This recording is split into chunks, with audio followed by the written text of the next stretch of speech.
golden voice of Neil Rule, Monday through Friday, 11 a.m. to 1 p.m., as they give their takes on all things Detroit sports. The number one midday show in Detroit is on. Welcome to Big D Energy.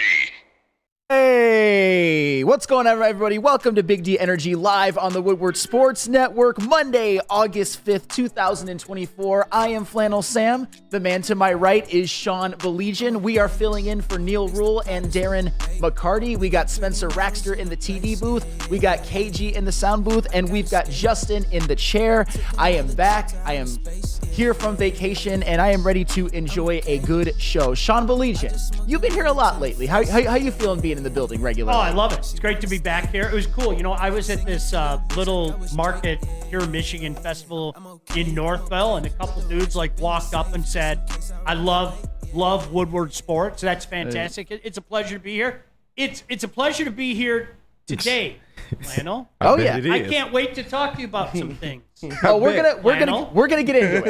We're gonna get into it. Oh, we are gonna get into it. No, 100%. I'm sure you guys are just dying to hear what I have to say. You're dying to more than you would ever know. Dying to hear what a couple of us Spartans have to say about it, and it's all well and good. We're gonna talk about it. Hopefully, have a substantive discussion. We're gonna get to that at about 11:14. We're gonna talk some Tigers of the present and future, more so the future, because there's not a whole lot to talk about when it comes to the Tigers of the present. We're going to get into some Lions, maybe a little Red Wings at the end. But before we get into anything, before we get into the notice of allegations draft and Connor Stallions in Michigan and all of that, one thing that I have to do a little bit of a mea culpa on, and it was something that may have gone under the radar. About 11 days ago, when I saw the name Bly Madras at first base for the Detroit Tigers, I called him pretty much every name in the book. I called him my mailman. If you guys didn't notice, I gave him fake names that were a play on your guys's. I called him like Justin Raxter or like Sean Flannel, like stuff like that. Those were names that I gave him. But over the last 11 games, he has a 950 OPS. Mm-hmm. He's been the best hitter on the team because, of course, he has. Because that just seems to happen oftentimes when I diss a player. And also, I have to apologize personally again for Shelby Miller. At the beginning of this season, nobody was glazing that man harder than old Flannel Sam. And then he comes into the studio. And I was the first one that noticed him. We talked to him. We bring him in here. And ever since then, he's pretty much been the worst relief pitcher in baseball. This happened in mid-April when he was flying high. And then we all know what happened yesterday with him blowing another save, which now puts his ERA at 5.85 with 2 saves and 6 blown saves. Just terrible, terrible, terrible. So I feel like I had a little bit of a hand in what's happened with the Tigers lately, both good and bad. And Bly Madras, if you were watching before and you're watching now, you are now Bly Madras. You are not my mailman. You are a real first baseman. You are now Bly Madras. Before we start, are you familiar with the movie 8 Mile? Yes. Everybody's familiar with 8 Mile, right? Now stick with me here for a second. Do you remember before the epic final battle where Papa Doc walks away, right? B Rabbit's the winner. Do you remember what B Rabbit did? B Rabbit was so smart. He played chess. He knew what Papa Doc was going to say. Yep. So you know what he did? He threw it in Papa Doc's face before he could say it. Yeah. So I'm going to go a little B Rabbit. And Spen, you can join us here, okay? I am a Sparty. I did call their hockey games. My daughter did go to Michigan State, and all of that has nothing to do with what we found out. So there, before you guys can yell at me, before you can yell at Spenny, I took that away. You are absolutely right. And what that has to do with the things we're finding out, Flannel, that quite frankly we already knew. Can we be adult about it? Is nothing. And you know what else, by the way? Let me get this out of the way right now before anybody starts getting their panties in a bunch. You're the national champions. I'm not taking it away from you. You know sure as hell the NC2A is not going to take it away from you. You're the national champions. If you really, really, really want to move on, can we all admit today it was silly when y'all tried to play the "That's Not Connor Stallions" photo imaging game? Am I allowed to say that? And I'm not insinuating that anybody in this room did that. Did you do it?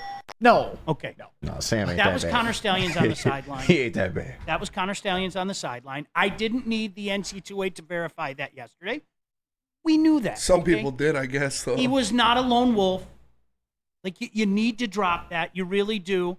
And I think the one thing that I've heard in the last 24 hours that makes me giggle is, in the broken caps rage, there's no evidence.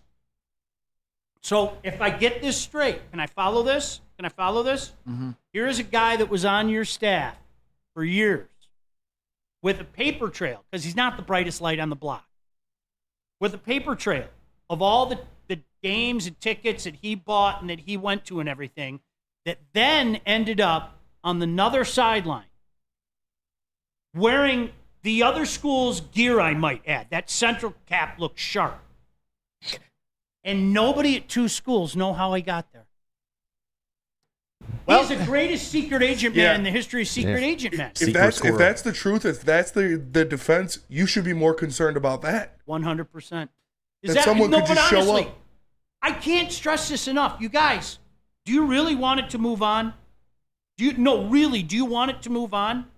Then just go, yeah, it happened. We're national champs. Screw off.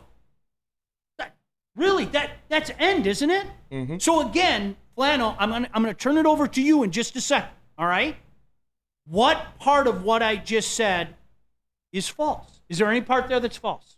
No, and honestly, because you segued it so great, let's just get into it right now. Let's get into it in the open and then react to it in the next segment, because there was a lot that was written in that draft, that notice of allegations draft, and I've got a bit of a summary of basically what it said. We all know. The first one is that Connor Stallions was on the CMU sideline. It's alleged that Sharon Moore deleted 52 text messages between himself and Connor Stallions, which he did on basically the day where the allegations, where everything came out. But he was able to retrieve those text messages, and he did hand them over eventually. That did happen. Jim Harbaugh, Chris Partridge, Denard Robinson, and Connor Stallions are accused of committing level 1 violations. Harbaugh is accused of not cooperating because he denied the NCAA's request to view relevant messages and phone records from his personal cell phone. And one of the big ones is that Connor Stallions is alleged to have scouted 13 future opponents on at least 58 occasions between 2021 and 2023. And allegedly multiple team interns did, and at least one full-time team employee knew about the scheme and participated in it. So that's basically a summary of what happened. And it's funny now because I'll be honest, and this is where I have to give a little bit of a mea culpa.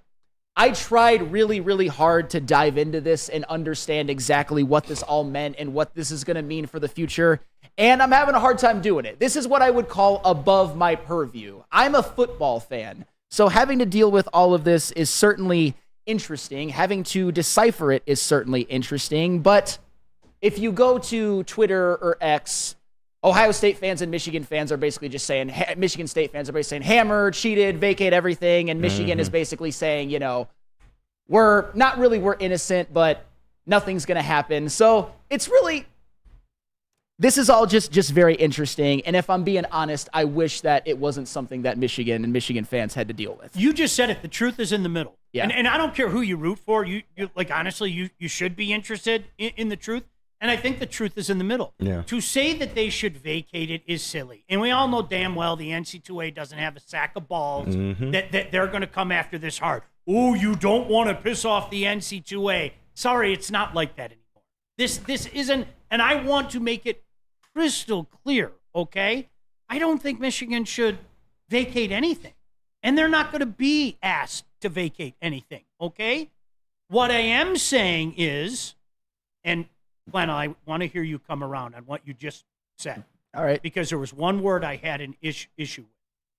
It looks like they were guilty. I don't want to misquote you, right? They were guilty. They were guilty. It's okay. Now, you have to remember, like, honestly, you guys, I have heard it for years to excuse away what Michigan was not doing. Okay? You want to go down the list? Ohio State cheats. Ha-ha, Tressel. Urban Meyer, shady as the day is long. everybody in the SEC cheats. Hoo hoo ha ha, giggle giggle. You're not wrong. Like I'm not going to sit here today and all of a sudden turn the page and say, no, you're not wrong. Cheating happens a lot in college football. Okay, it does. It happens. Okay. What I am saying, beyond a shadow of a doubt today, is that moral high ground that you tried to play for years is gone. It's over. There's no more moral high ground. You can't do it. Sorry. Yeah. And if you want to make yourself feel better by saying nobody knew, I'll go back to what Spenny said just a few minutes ago. You guys, that would be even more frightening. There's this guy that is doing all these things that is in all likely doing it on the company credit card as well, and nobody knew. And he ended up on the sideline at Michigan State wearing Central Michigan gear, and nobody knew. Honestly, I want it to be gone. I do. I'm not joking. Like, it's stupid. We all know what happened. Acknowledge it, and we'll all move on. And we'll get fired up for the college football season. That, oh, by the way, is only 19 days away. And we'll get fired up for how this 12-team playoff is going to work, because this is a brand new adventure for all of us. But if you really, really want to move on, like, it's okay to say what Flannel just said. It happened. Okay, cool. Let's move on. It's all right. The persistence by many out there, and I'm trying not to let some of the idiots speak for the masses, because I'll tell you what, tip of the cap to all the Michigan guys in here across the board. They all kind of said the same thing. Yeah, kind of sucks. You don't think the title should be taken away, do you? Nope, absolutely not. Yeah, okay, cool. Right. And Spen, you're in the same spot, right? Yeah, they won it. You won. They That's didn't it. need to. They Done. didn't need to scout MSU last year to beat them. Like they could have beat that team with their second string guys. Yeah, and That's why it's. Hold on, I'm sorry to cut you off, Flannel. please, go But ahead, that's why it's also like so stupid that they got caught in the Michigan State game. Like, yeah, like, what are you doing scouting Michigan State when they are on one of the worst years that their program has seen in a decade? We didn't know yet, though. We had a feeling it wasn't going to be good. Yeah. But we didn't know how Right, bad right. it was going to be. Does that make sense? Yeah, but if you really looked at it and you looked at the roster, you saw that there were small glimpses, but you still looked at that roster. You were like, I don't know. This team's probably only fighting to be 500, maybe 7-5. But even if you looked at that roster compared to this roster this year, they're completely different. And you would say that yourself. So the fact that they both had the same expectations is kind of wild looking back on it. They have no depth whatsoever this year. Like, as much as we can talk about their schedule is a joke, and like, if you look at the schedule, they should win 6 games. Like, I mean that. Okay, they have no depth whatsoever, and that's depth. And there are a lot of questions about their offensive line. I get your point, but this is where I say again, all right? And to the people that are insistent on saying there's no evidence, I don't have any evidence, well, other than the fact that there are receipts in this guy's name that he was doing a lot of this in-person scouting. Not necessarily on the sidelines, but a lot of the in-person scouting. This is where you have to say, if it happened here, probably happened elsewhere. Oh, yeah. Oh, yeah, and that's 100% fair. And before we go to break, I just want to read this comment from Detroit Dabber, basically in quotes, quoting what I said. I wish Michigan fans didn't have to deal with it. How about I wish they didn't cheat? Here's what I will say, is that, and I'm gonna get into this a little bit more when we come back from the break. I am just really happy with the national championship. Exactly. I would take what happened this year, even with the everything that has come out of it, everything that us Michigan fans. Yes. Absolutely. Let's In do a it all heartbeat. over again. Yes. Let's Yes. do In a it all heartbeat. over. Every day. Because I'm not going to apologize for a national championship as a fan. And I sat through a lot of years of my fandom. I sat through Rich Rod and Brady Hoke. I don't really have to say anything more about that. Right. But even the late years of Lloyd Carr and the early years of Jim Harbaugh, where they had a lot of very talented teams, a lot of teams that could win you 9-10 games, even teams like 06 and 2016, where they had really close losses at Ohio State, but were probably good enough to be national champion caliber. But listen to what I said about close losses to Ohio State. It was Ohio State. Michigan was Ohio State's whipping boy every single goddamn year. Right. It was horrible. Then State came out of nowhere. And then State came out of nowhere. Yeah, between 08 and 15, what were you guys? The rise of the 3 stars. Yeah, right? It was like 7-1. Like Michigan won in 2012, but between 08 and 15, Michigan State won every other battle. 10-4 between 08 and 21, but who's counting? No, that's fair. That's fair. But my point is that I have enjoyed this 3 years more than I've enjoyed any stretch of sports fandom in my entire life, because Michigan football is my favorite sports team, period. So I'm not going to say I wish we didn't cheat. I'm just going to say I'm kind of disappointed that fans have to deal with the blowback of all of that. But coming up, I'm going to give another angle to this where I've had to come around a little bit. I've had to be in stages when it comes to this whole thing. And the fact that the notice of allegations draft came out, I have to address it. We have addressed it, and we're going to do it a little bit more coming up, because that's one of the number one sports stories right now. We have to talk about it. But if anybody needs to calm down and relax a little bit, go to Dispo, of course. How would you like $10 of free products from Dispo Dispensary? Screenshot this image with a QR code and bring it into any Dispo location, and you'll get a free $10 to spend in-store with a minimum purchase of $25. Visit Dispo Dispensary today or disposhops.com. Dispo Dispensary, your local cannabis plug. The Great American Chevy Week is back and bigger than ever at Feldman Chevrolet. Choose from the largest inventory of award-winning Chevys, all priced to move for the biggest week of the year. Get this 2024 Silverado for only $213 a month, or this 2024 Equinox for as low as $249 a month. Feldman takes the Great American Chevy Week to another level. Feldman Chevrolet, Michigan's #1 Chevy dealer. The Ally Challenge presented by McLaren is back August 22nd through 25th at Warwick Hills and Grand Blanc. Be there for PGA Tour Champions Golf, Family Night, concerts, and more. Tickets start at just $15. Get yours at allychallenge.com today. A ton of fun, a ton of sports, and a ton of man meat. Welcome to the Woodward Heavyweights, live daily 5 to 7 p.m. on Woodward Sports. Shop.woodwardsports.com. It's where you can get the best Detroit sports merch in the game, whether it's Tigers, Lions, Pistons, Red Wings, Boo Them Kids, whatever you need. Make sure you go to shop.woodwardsports.com. We got golf shirts. We got everything. You still got a couple months of good golf weather in there, so go get your stuff you need at shop.woodwardsports.com. Hey, welcome back to Big D Energy live on the Woodward Sports Network. We are just talking the notice of allegations draft that was leaked, and everybody's gotten a chance to read it. I summarized it. We've given our thoughts, and I want to hear more thoughts in the room, in the chat, but first I have to read this $9.99 super chat from Dante999. Shout out. Thank you for that. Hey, Flannel Sen, you shouldn't apologize at all for what Michigan did. As an MSU fan, if Satan was my head coach and we cheated to win, hell yeah, I wouldn't give any Fs at all. But that's in the past now, and that's something that Spencer Raxter has alluded to and said on air, that he would take a national championship if Satan was their head coach. I would. I also see Brandon. I'd buy merch. 100%. And I also see Brandon Katz saying, Sam, you sound pathetic. Stop playing the victim. And let me just put all of that together and give this response to that. I don't think I'm necessarily playing the victim. What I would say is I wish, and this is where I've had to go in through stages, and this is something I'm going to admit that a lot of Michigan fans won't, and I don't necessarily blame them for that. I wish in a perfect world that Michigan, everything was clean, or they didn't get caught, whichever one, I don't really care, and that everybody just gave us the validation and just said, we won fair and square and all of that. In a perfect world, I would love that. However, one thing that I think a lot of Michigan fans have to embrace, and some have, and I'm coming around to it, is to wear the black hat.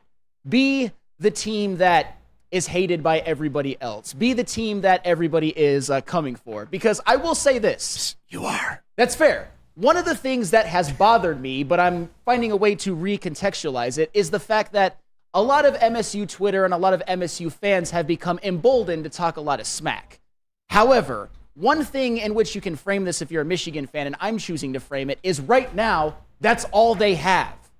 Michigan State fans have been through two of the most miserable seasons in their history. I cannot back-to-back, I cannot imagine going through what you guys did. I did it to some extent in 08 and 09, but that was a really, really long time ago. That is all Michigan State has. And the last couple of seasons, they weren't bowl eligible in any of those seasons, 2 losing seasons back-to-back, and lost to Michigan by a combined 78-7. So the fact that they're reveling in this, it should be something that Michigan fans kind of point and laugh at, because you guys, Sean Baligian and Spencer Rexter said, you guys wish that you were Michigan fans at this point, and even Ohio State fans. And I get it. They're obviously not down bad really at all in the grand scheme of things, but there's a lot of question marks with, is Ryan Day the guy that's going to lead them back to being national champions? Because, and I know you're laughing over there, Sean, I'll get to you in a second, because the last 3 seasons, Ohio State has lost to Michigan. And with Ohio State and Ryan Day, they have went from being a team that is tough under Urban Meyer and Jim Tressel, better in the trenches, to kind of basketball on grass. And Michigan has been the kryptonite to Ohio State. So right now, I would rather, as a Michigan fan, have the national championship and all that comes around it than being the teams, the teams, the alums, the fans of the school that are begging for it to be taken away by the NCAA or whatever powers that be. And I get it. With necessity, how do I phrase this? The fact that it's not clean, the fact that things are coming out has made me react this way, but I am never going to apologize for a national champion. Nor should you. And I never will. I think it's funny, like conversations like this, fandom are inevitably going to come up. There's no doubt about it. But that's why I said what I said at the beginning of the show. Fandom doesn't have anything to do with this. Like, we're all seeing this. I think right now we live in a society, okay, where we are constantly told that you are not seeing what you're seeing. Yeah. And you are not hearing what you're hearing. And I think a lot of us rational human beings who I actually have a modicum of trying to be fair are just getting flipping. Am I allowed to swear? Yeah. We're just getting fucking tired of it. Woo! Like, honestly, aren't you? Mm-hmm. You didn't see what you saw. You know, it's those are not the droids you're looking for. People are trying to do the Jedi mind trick shit on people all the time. It's old. Flannel, what you just said, like, I mean that, with a few exceptions that we can get into. Okay. I mean, I don't have any problem with it. Mm-hmm. You're the national champions. Just own what we're all seeing. Own it. And we'll all move on. It's okay. Mm-hmm. All right? Can I get into the Ryan Day stuff? Go Just right for ahead. a second. I am fascinated. Go ahead. I am fascinated. Justin, don't think you're getting left out of this. You were doing a lot of Ohio State slurping last week. I I'll just say am that. absolutely. I wouldn't say slurping. Yeah, That's a little excessive. that's I was strong. being fair. I'm not a slappy. I am fascinated how your That's it, fan base, slurping. most of your fan base, has just suddenly kind of dismissed Ryan Day and Ohio State, and they're just soft. I'm fascinated by it. I'm not going to lie. And I know you're a big facts guy, as am I. Yes. Okay? This is a man whose worst year is number 10 in the nation. But what does that result in? That's his worst year. Now, can I compare them to your Lord and Savior? His best year until until 2021, was number 10 in the nation. His best year. What? Like, I'm not trying to be funny here. What am I missing? Okay. If you want to say they don't come as hard and we've had their number, you're absolutely right. Yes. You flipped that script. There's no doubt about it. But to sit back as an educated fan and not accept what Ryan Day has done and what he has at his disposal this year, am I missing something? No, I didn't, because you're acting like I'm saying he's a bad coach. He certainly isn't a bad coach. At Ohio State, the standard is national championships. Jim Tressel won one in 2002. Urban Meyer won one in It's like 2014. moving those goalposts, baby, but go on. No, but like in the past 3 ain't years, lying, though. the biggest hindrance to Ohio State being there is the fact that they were soft against Michigan. They've lost to Michigan 3 years in a row. That's my point. Ryan Day is obviously a very good coach. He has his record against every other team except Michigan is exemplary. His record, even if you include Michigan in totality, is exemplary. I'm just saying that even Ohio State fans don't love Ryan Day. And I think that he's turned their program into a little bit of basketball on grass. And I don't think that that's unfair. Now, can I ask you this, though? Do Ohio State fans have an issue with Ryan Day because of the overall product, or because the team that they own forever, they've lost to 3 years in a row? The latter, for sure. Because, I'm sitting here and I have no horse in the race, okay? I always laugh during the week of the game. like for a while, it wasn't that important. Whether you guys want to admit it or not, it just wasn't that important, okay? But growing up for me, especially like I started my career in Toledo, do you know how fun it was to be in the trenches on the front line of the Michigan-Ohio State battle back in the day? I didn't have a horse in the race. So I got to make you hate them as much as humanly possible and make you hate them as much as humanly possible. Yeah. I love it. It was great. I don't have a horse in the race. So I have to look at this logically, God forbid, and factually. This is a dude, his failure, and I think what you just said, are you comparing Ryan Day to the Pack or are you comparing Ryan Day to Ohio State? Because if your worst year is number 10 in the nation, my dude's doing something right. He is, but what has that resulted in? That's my only... I have two questions with these statements. One is, so what your guys telling me is that Ryan Day has a shorter leash than Jim Harbaugh. And two, how long until you keep the same energy with Sharon Moore? When does Sharon Moore have to win a national championship before it's time for him to get fired? Okay, he hasn't even coached a game. Yeah.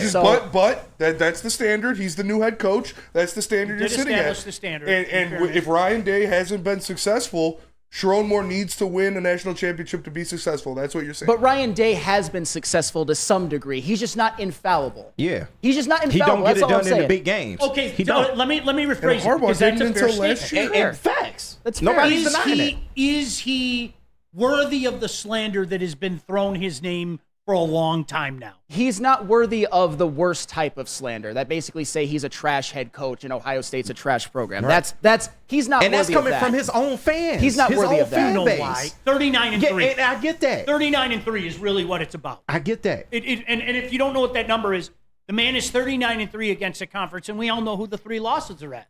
And by the way, again, you're lying to yourself if you don't say that Michigan has reestablished itself as a national power. Yeah. Okay, for years, I had to listen to you people throw that in my face, okay? I did. Remember the whole Denard stuff? Come on, let's be honest. But now, I can't deny that. Sven, can you deny it? I definitely not, but I need to see it when you have a new quarterback, new head coach, and completely new offensive line. Fair. I need to see it. That's fair. Based on what's transpired Their the last defense 3 is years. still probably the best in the country. Yeah, right. Yeah. Based on what I've seen the last 3 years, you guys don't have to argue that anymore. If somebody doesn't want to give you your flowers, that's their fault, okay? But if you're telling me that going 11-2 and finishing 10th in the nation, I need to reiterate this. By the way, that's his worst season. If you're telling me that that's a guy that you shouldn't be worried about anymore, I think you got a rude awakening this November. I really, truly do. Because this just in, they're a wagon this year. Yeah. Okay, we think, and I get it. They're more talented on paper than Michigan. I get that. They gotta put it on the 100%. It's just You'll find out. All of the pressure is on Ohio State. Whether you like it or not, all of the pressure is on Ohio State. If they don't win this year at home in Columbus, I agree with you. He's out of there. I agree with you. That's fair. Then it's worse than the other 3 losses combined, I would say. That's something in which Ohio State fans, not, Michigan man or Michigan fan Flannel Sam, Ohio State fans would want his head on a chopping block if they lose to Michigan 4 years in a row, including 2 times in Columbus, including one in which they're probably going to have the clearly more talented team barring injury. You're going back to John Cooper territory. Yes. And for you kids out there that don't remember that, go look it up. John Cooper was a guy that had a tremendous amount of success at Ohio State, and more often than not, just couldn't beat Michigan, especially going into games where everybody and their brother thought it was going to be a curb stomping. There were a couple times in there where you're like, whoa, this is going to be really bad this year. And somehow, some way, Lloyd Carr found a way. Mm-hmm. I mean, that was the end of John Cooper at Ohio State. It was. Yeah. Period. And that's, I still believe, I don't think the average Michigan fan, okay? And I don't think you guys are average Michigan fans. Yeah. But the average Michigan fan doesn't understand. Listen, they hate you a hell of a lot more than you hate them. Yeah. I don't think you guys don't. And how do I know that? I did shows down there. I did shows in Toledo. I called it the front lines for a reason. They hate your guts. I was down there this weekend at the shoe. They still have the X's on M's around their campus. It's insane. At Cavaliers games, they have the Michigan block in when the opposing team is taking free throws for crying out loud. Like, so to your point, Flannel, like you're right. I don't know how this is going to play out, but part of our job is to look at teams and say, hey, I think this team's going to be really good. Or I think, I got some questions about this team. I'm telling you right now, and you guys can throw this back in my face, I think Ohio State's playing for the Natty this year. I think they're going to lose by 17 points to Georgia. Yeah. But I think they're playing for the Natty this year. They should be. If you were to ask me today who's going to win Michigan at Ohio State in November, I would pick Ohio State. I would. Yeah. Oh, but I'm de-essing when I say it. You know what? Get in there, Justin. Get in there. We got to go to break. No, there's no break. Suddenly he wants to take a break. It's literally 3 minutes after. We can double up. Keep That's it going. the boss. Okay, If the boss says know no what? break, Justin, you have the floor. Yeah, I'm scared. We're 3 minutes literally past break time. But you know what? We don't have to take a break. Justin, go ahead. Yeah, I mean, you can't say that I'm over here de-essing Ohio State when I still said Michigan is going to go 10-2 on the season, which will make the playoff. Yeah. But I'm de-essing because I think they're going to lose to Ohio State when they have a complete question mark at quarterback. That Ohio State literally has a guy who has won a conference championship at quarterback. They have more talent around us. They have less question marks on their offensive line. I can't say defensive line, but they have their entire defensive line back as well. There is not one place on either roster that Ohio State doesn't have more experience than, other than D-line. Everything else you could argue. All right, that's fine. That's fine. Hold on, Justin. My issue with some of the stuff that you said last week is, oh my God, Will Howard. Shiver me timbers, Will Howard. And I get it. Yeah. Will Howard's a top 10 quarterback in the country. Oh, that's debatable. I like Will Howard. I don't That's understand the fine. slander towards his I'll tell name you either. what. I'll tell you what. We all agree that Michigan's defense is really damn good this year. Yeah. We all agree with that. Yes, sir. Michigan's defense in 2021 and 2022 had minimal problem with C.J. Stroud and guys like Garrett Wilson, Chris Olave, Jackson Smith, and Jigba in 2021. You know the place. I'm sorry. I had something in my throat. Oh! That was a joke. That was unfair. I'm going to retract that, okay? That was unfair. You get your jabs in today, I see. I'm just saying. And in 2022, you had Marvin Harrison Jr. and Emeka Ibuka. And last year, you had the same cast of characters with Kyle McCord. That's a little bit different. Kyle McCord's a bum. But this Will Howard glazing is You really don't like him? I think he's fine. He's better than Kyle McCord. A little bit. I think so. Much better. Has Kyle McCord won a conference championship? Did I miss that somewhere? No. Did I miss him winning bowl games? Oh no, he's 0 for 1 in bowl games He's too. much better Darn than it. Kyle McCord. No, I'm just. If they Not had even Will, no, never mind. Don't do it. Yeah, I'm not. Yeah, don't say that. Don't say that, Svetty. Don't do it. If they had a better kicker, they would be national champions. That's fine. Yeah. But they gagged. They did. gagged not just with the kicking, with the play calling after that C.J. Stroud long run. They should have made it a little bit closer. That's true. all I'm Can't saying. win the big game, It's just, man. Justin, you were a little too gleeful last week talking about Ohio State. You were trying to be the reasonable Michigan fan, not the slappy. Just, Ohio State, all the talent that they Shame have. on you. Shame on you for being fair. Shame on me for being fair. Dare you? With more returners and the best transfer class and the best recruiting class. Oh my God, I'm such a slappy. No, I'm not gonna say that. LOVE Ohio State. I'll never say that, but I am fair, and I do understand what the current infrastructure of college football is and how good this Ohio State team has the potential to be. On paper, yes. Fine, on paper. And that's all I'm going to say. I think you're all setting yourself up again, man. Yeah. I really do. I hate to say Just it. I because think you you're all- buy a team don't mean it's going to work. Now, it can. They should be in the national title. Like you said, we have to see it first. I'm intrigued that's at all I argue. honestly, Oregon's right there with them in my mind. Yeah. I really honestly think that. Absolutely. Could Oregon upset that? Yeah, sure they could. Yeah. I mean, in just one man's opinion. I feel you. I'm, I guess, educated college football fan.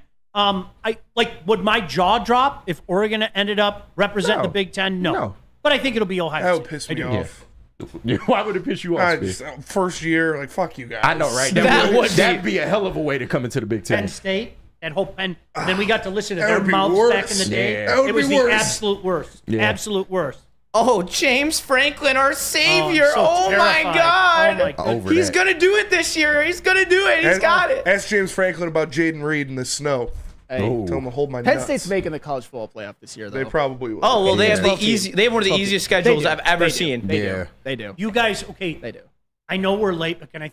Yeah, go ahead. You have to understand, there will be a game this year where James Franklin will do something so mind-numbingly moronic that they will lose the game. You know that. That's like set your watch to what happened. Spenny, it happened against Michigan State a couple times. Yeah, it did. There were a couple times in the Franklin era where I'm sitting there going, how the did they lose that? How did Penn Yeah. State lose that? No reason for us to be doing Twice. And Cough, it just- cough. Shut down Yeah. Saquon Barkley like it was nothing. Like Right. Yeah. And you're just sitting there.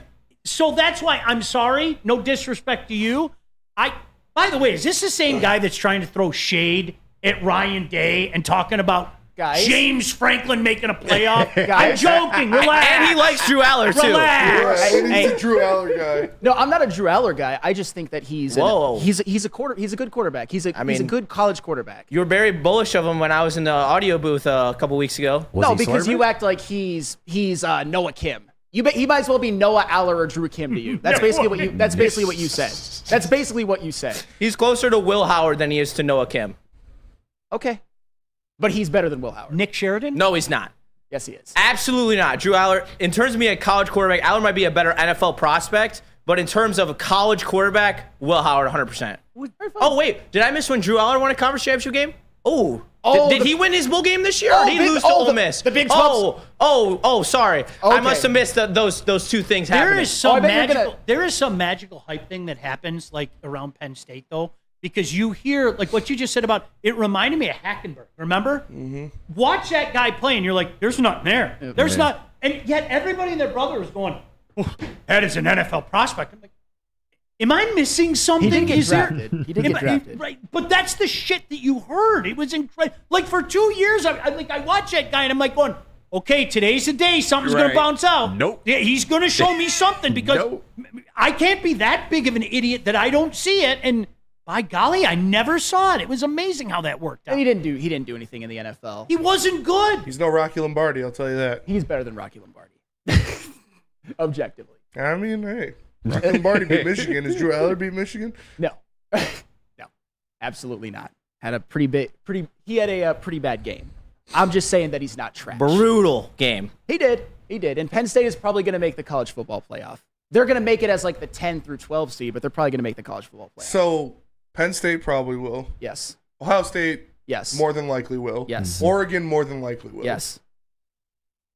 Yes. Michigan will make Michigan it. will too. They'll have four Big Ten teams. Can I Four get- Big Ten teams. When we come back, can I tell you my concern Yes. for Michigan? I'll tell you my concern for Michigan. Probably Will Howard lighting him up, right? Nah. Throwing It's for actually 400 not. yards and 5 He's touchdowns. actually not. Yeah, he went into it before. Yeah. All right, fine. It's not Will Howard throwing for It's 400 not. yards and All 5 right, touchdowns. It's Let's not. go to break though. We're gonna double up on breaks here, so we're gonna have a lot of reads for you guys. But first, let me tell you about the morning show. It's the Damn best right. morning show in the country. 8 a.m. to 10 a.m. Flannel, Kool-Aid, Broder, Juices, KG, JB, the whole crew. Come join Wake Up Woodward 8 a.m. to 10 a.m. only on the Woodward Sports Network. And let me tell you about Premier Pet Supply. Premier Pet Supply is hands down Michigan's best pet store. Same prices and all the conveniences as the online and big box retailers, with one major difference. They're family and locally owned and operated for over 30 years. 60 brands of food, nutrition experts to help you. Same day local curbside home delivery. Premier Pet Supply, give your pet the best. www.premierpetsupply.com.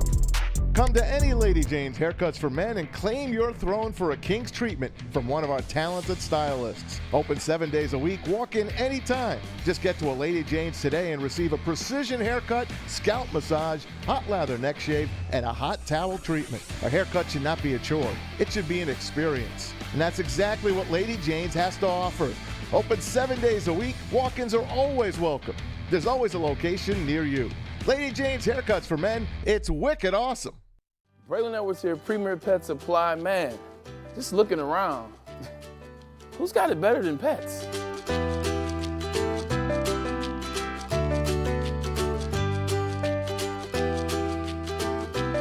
Come on, a baby stroller for Coda?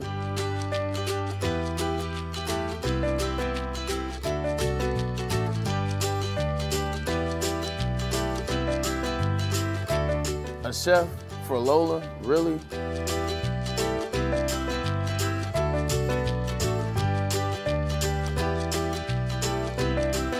You don't have to tell me who the real boss here is. Who's got it better than pets? Nobody, especially here at Premier Pet Supply. For over 30 years and more than 13 locations, Premier Pet Supply has everything that your pet can dream of. And guess what? It's all under one roof. Premier Pet Supply, family owned, operated, and proud to call Metro Detroit home. Check out premierpetsupply.com or scan the QR code today. Who's got it better than pets? Nobody! Lady Jane's Haircuts for Men, where you can go in and get the best haircut, a hot towel, neck massage, a shave. You can pretty much get anything that you want. I go to Lady Jane's for my haircuts. Spencer Raxter got his main cut at Lady Jane's, and we are all satisfied. Neil Rule goes there oftentimes before the show, so he's looking all fresh, and you guys can do it too. It's open 7 days a week, 10 a.m. to 8 p.m. Walk in. It is wicked awesome. Let me tell you about the Ally Challenge presented by McLaren. It is back August 22nd through the 25th at Warwick Hills. Leave the golf to the pros, but don't miss the party at 17. $2 birdie beers, concerts, and more. Get your tickets at allychallenge.com. Brought to you by Randy Wise Automotive. Hey, and let Guardian Alarm offer you customized solutions from real experts. Our professional technicians take the time to recommend security and automation solutions specific to your needs. 24/7 professional monitoring. Call us anytime, day or night, and know that a Guardian team member will stay on the phone as long as needed. Technology backed by people. Your safety and security deserves technology that's been proven to work and people have been proven to care. Call 1-800-STAY-OUT. That's 1-800-STAY-OUT. Guardian Alarm, your local security experts. Welcome back to Big D Energy Live on the Woodward Sports Network. I am Flannel Sam. We got Sean Belizean to my right. And before the break, you teased what your concern is for Michigan going forward. I mean this. Like, this is something different for all of us this year, okay? And, like, just hearing you talk kind of made me think about this. And I know I explained to guys last week, but I want to explain it to you. So let's all work under the scenario of what we've been talking about so far. Ohio State's going to be pretty damn good, right? Yes. Playoff team, right? Yep. Okay. Oregon. Playoff team. They might win the Big Ten. I'm not joking when I say seriously. They might. I'm still picking Ohio State, but they might. You seem to think that Penn State's going to be all that, and part of it is based on their schedule, right? 10-2 team, playoff team. Okay, so let me ask you this. What if Michigan goes 9-3? Mm-hmm. Is a really good 9-3. And I'm not trying to kiss up to you guys. Really good 9-3. Lost to Oregon, lost to Texas, lost to Ohio State. I know 2 losses in the big house suck, but just for the sake of an argument, sure. You're 9-3, okay? When it comes time to find those extra teams, all right, you're going to take Penn State because they're 10-2, right? Yeah, that's what I think it'll be. You already have a head-to-head loss with Texas, who's probably going to lose 2 or 3 games.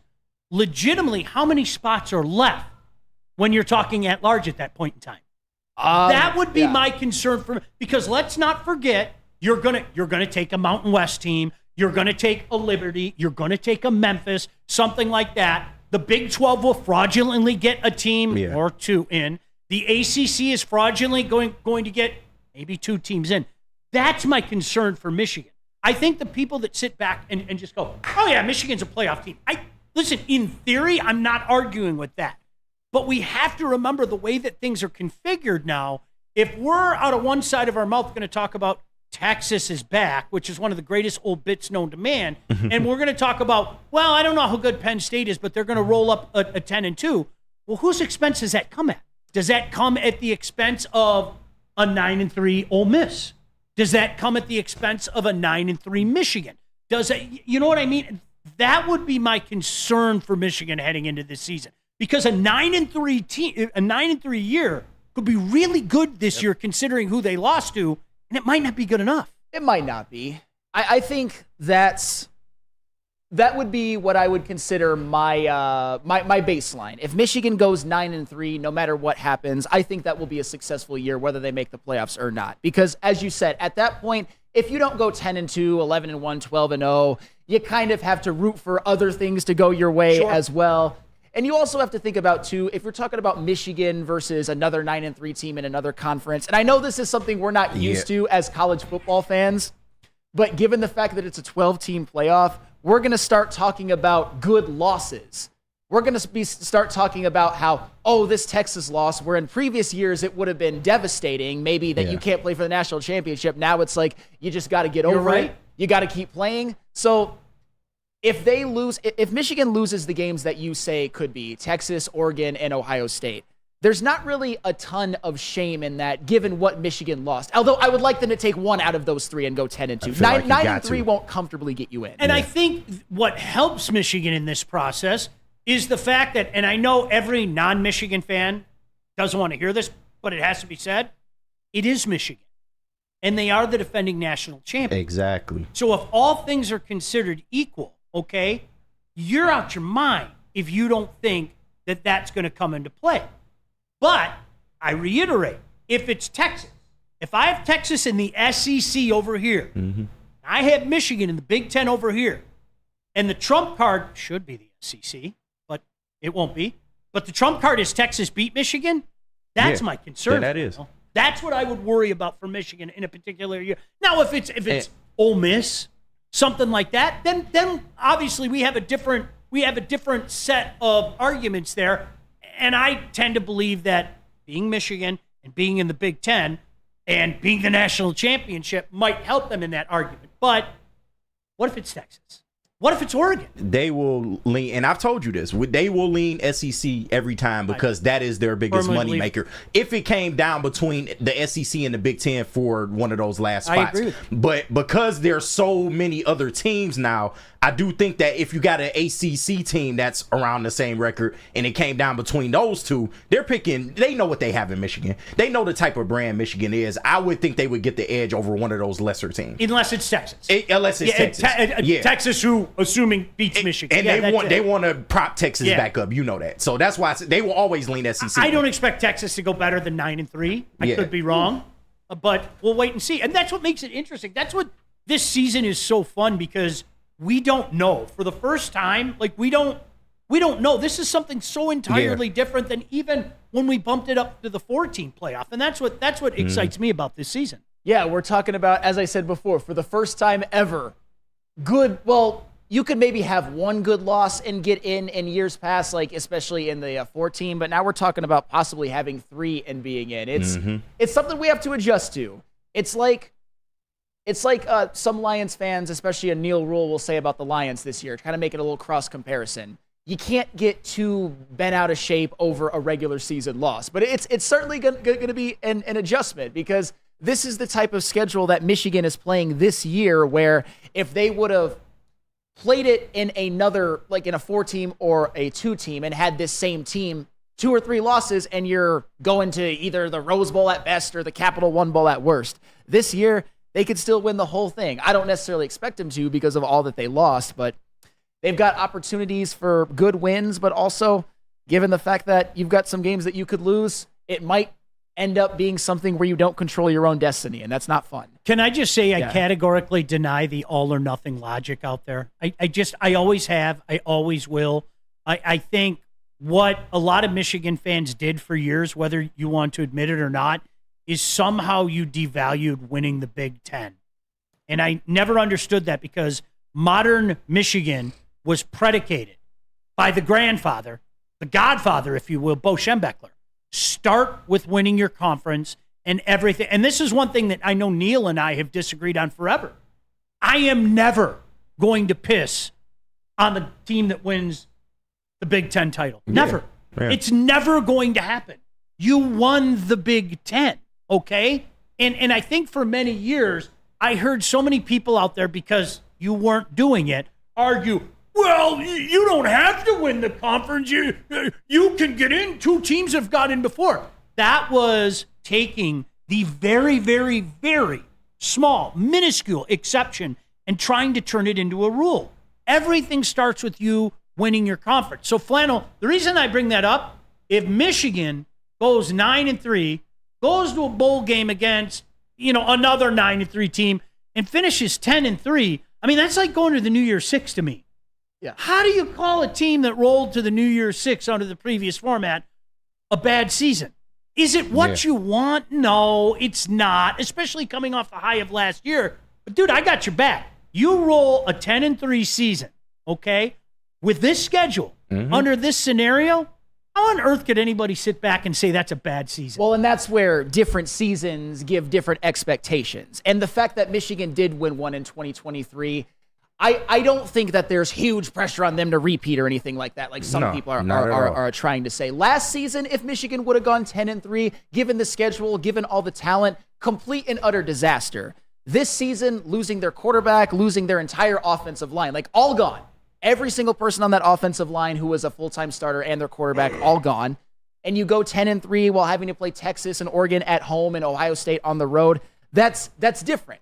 It depends on the season. And that's what I think I want to stress to the people in the chat and the people even at this network and in this room, which I think we're pretty much in lockstep, that it depends on the season. Yeah. Every season has different expectations. KG? No, but I also want to preference what Neil said. There is a timeline in which you have to do something, otherwise you will turn into an Auburn-like program. I've always given Neil his credit on that. But like Sam said, it's all dependent. Right now, you are coming off a national championship. This is all new. Sharon Moore, while he has, advantages to him being head coach now and things of that nature, it's going to take some time to actually get the program in his image. So I will give them the first couple years, but by no means a 10-3 season this year, I'd be okay with that. I'd be absolutely okay with that. But going forward, if the national championship is the standard, they would have to get back to a certain level of play. I think there's a big difference, though, and I was here that day with Neil. I think there's a big difference when you're talking about Auburn. There's a big difference from going here and rolling with a 6-7 season. Right. And rolling with a 7-6 season. I'm just not going to take shots at Michigan. If, again, let's 10-3 this year and you just miss the playoffs. And then next year you're in the Big Ten championship or something. Like, sorry, it's not time to take shots. Or God forbid you mix in another Big Ten championship in the next year or two. I'm not going to put that on the Auburn level. Because with Auburn, it truly did seem like it was all or nothing. Fell off it was a like, cliff. here we are, or there we are. They fell off a Here cliff. we are, or there we are. Yeah.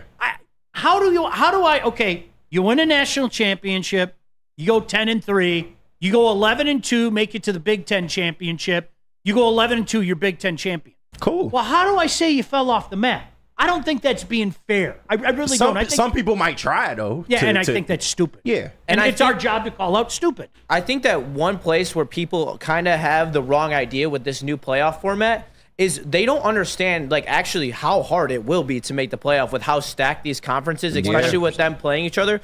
I just quickly ran through, teams that could potentially make the playoff, and I'm at 12 teams just from the SEC and the Big Ten. Yeah. There's going to be some battles, and there are going to be teams that are left out. I'm looking at 6 teams from the SEC, 3 teams from the ACC, 2 teams from the Big 12, 4 teams from the Big 10, and Notre Dame. That is an elite list of teams. There are going to be teams. Guys, newsflash to what he's just saying. I need to repeat this because I'm glad that you hammered home. 4 teams out of the Big 10 are not going to make the playoff. It's not happening. I disagree. I don't know. I think it's going to be not going to happen. The SEC and the Big Ten are their 2 money-making conferences. If we got to sacrifice a Mountain West team, who cares? They get a guaranteed bid, though. Go ahead. The P5, the group of 5 has a guaranteed bid. There's one. They will automatically be in. So there's one team automatically. Automatic. Then you have the 4 teams that are conference champions of the Power 4 conferences. Yep. So that's 4 more spots. That's 5 spots already taken up. Okay. That's what I'm saying. And Notre Dame. And if there's Notre Dame. Notre Dame's schedule is cake. Yeah, they do have a cake schedule. So again, I don't think that people are playing chess. And no disrespect to you, KG. I don't think people are playing chess here because there are pawns that are already there. No matter what, they're already there. Yeah. And I'll say that there might be, like Florida State last year. I always come back to Florida. Florida State wasn't a good team last year. Yeah.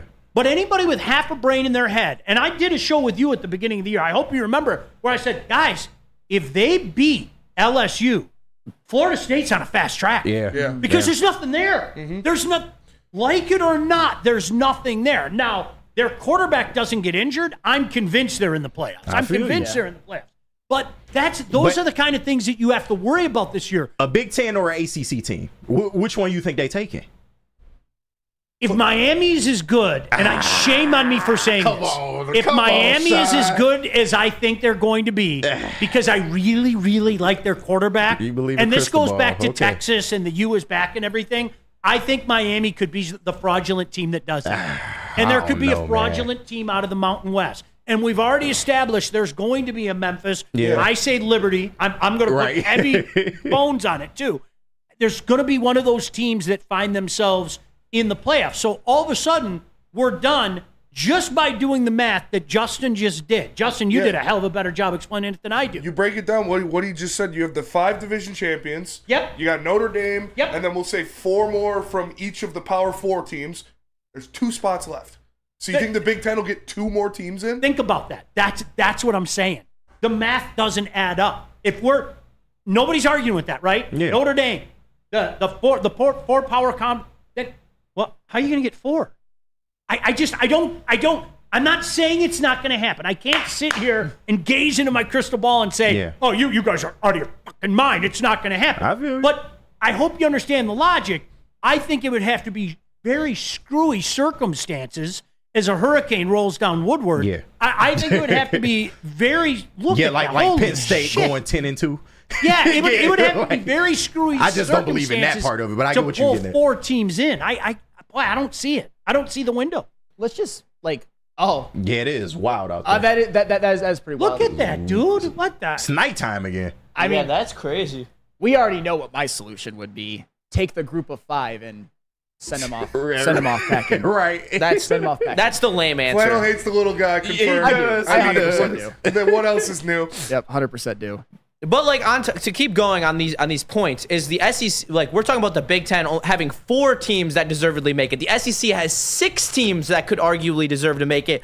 Like we're talking about the Big Ten, but they have Texas, they have Ole Miss, they have Missouri, Tennessee, Alabama, and LSU. All teams that are premier in talent are all on the rise, and most of them have returned a bunch of starters from their teams in the past years.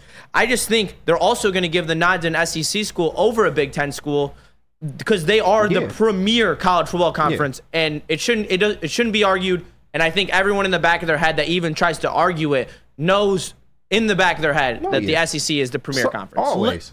Listen, never discount the fact that Lane Kiffin could fuck up miserably. Yeah. That's true. You can never, don't ever discount that. There's nothing on his resume. As much talent as they have, and as much as we've all in real time watched them go up like that, when the big moment comes, we've seen this guy wilt repeatedly at all levels of his coaching career. James Franklin of the SEC. Right? That's fine. That's fine. I think Michigan would get in over like a Tennessee, for example. I think you're overrating them a little bit. I don't think so. I mean, That's fine.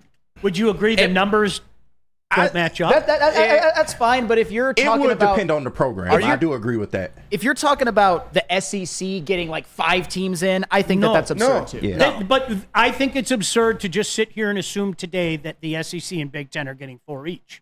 Okay. Based on the math that we just discussed. Yeah. Because, again, Notre Dame. Only one of Group them could give 4. Right. I know, listen, the Big Ten can make a better case today than it can in a long time because of Michigan. Period. Yeah. Okay? also Tennessee will But have better wins. We're not good. I'm sorry to cut you off. It's all right. But Tennessee will have better wins if we go into a situation where we are same record and we're 9-3 and they're 9-3. They will have better wins. All of our big wins will be losses.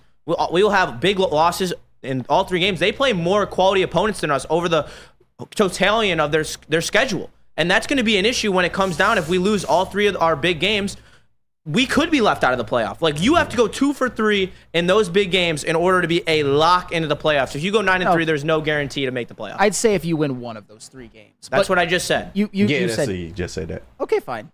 All right, fine. Tell us about Swiss. All right, absolutely. Now more than ever, it is critical for you to have your insurance reviewed. Swiss Insurance will make sure your carrier is not slipping in extra fees. Call Mark at Swiss Insurance today at 313-530-1698 or go to their website at swissins.com. At Planet Fitness, you can get everything you need for just $1 down. Try out Planet Fitness and dang, they got lots of equipment. Not me getting a Planet Fitness membership just for the 24-hour perk. Hey, y'all better get on these free fitness training sessions from Planet Fitness. Did y'all know that the PF app has workouts you can do at home? Cheapest therapy I can find is Planet Fitness. Join Planet Fitness today and get everything you need for just $1 down. $15 a month, cancel anytime. Deal ends Thursday, July 18th. Love Woodward sports? Love wearing clothes? Then you should be wearing Woodward Sports clothes. Check out our full line of merch at woodwardsports.com. Just click on shop. We have all your favorite designs, like Dan Campbell kneecaps, Woodward golf, and of course, our own logoed out merchandise. Men, women, infants, kids all love Woodward Sports. Impress your friends. Impress your boss. Impress your dog. Buy Woodward Sports merch today.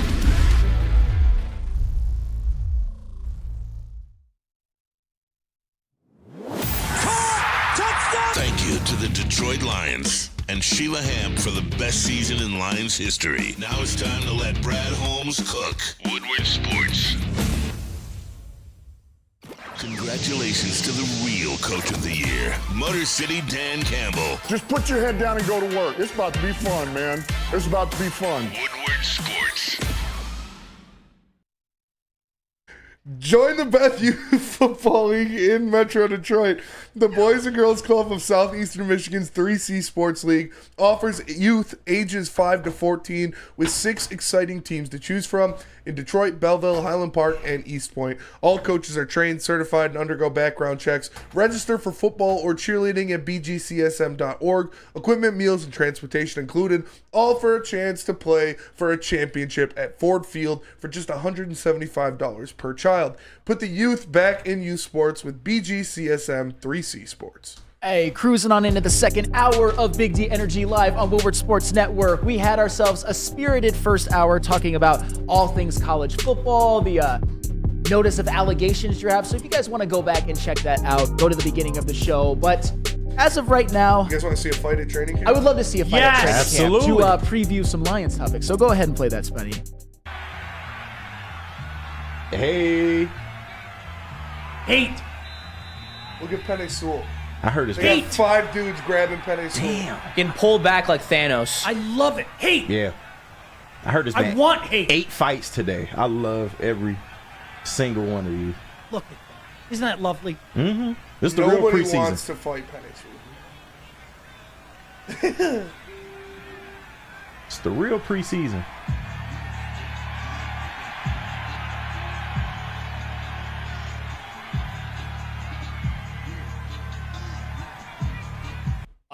Don't we just love to see that? They are at a joint practice with the New York Giants. So I know which horses I would rather have in a fight between the Alliance and the Giants. And let's just say it wouldn't involve a team from New York. But anywho, speaking of the Detroit Lions and speaking of training camp, a roster just came out. Was it the unofficial first roster or first depth chart is what it is. And I'm not going to go through the whole thing, obviously, but there are a couple of, I would say, cliff notes. And if you want to read it, it is on the screen right now. A couple of things that I noticed, and I want you guys to respond to all of this.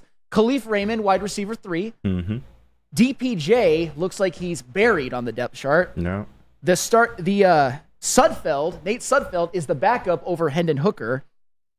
Marcus Davenport is the starting opposite edge rusher to Aiden. And this is very, preliminary, so I wouldn't look too much into it. But they're starting secondary. I think this is the one that's going to get the most discussion in the room. You've got Carlton Davis at CB1, which is no surprise.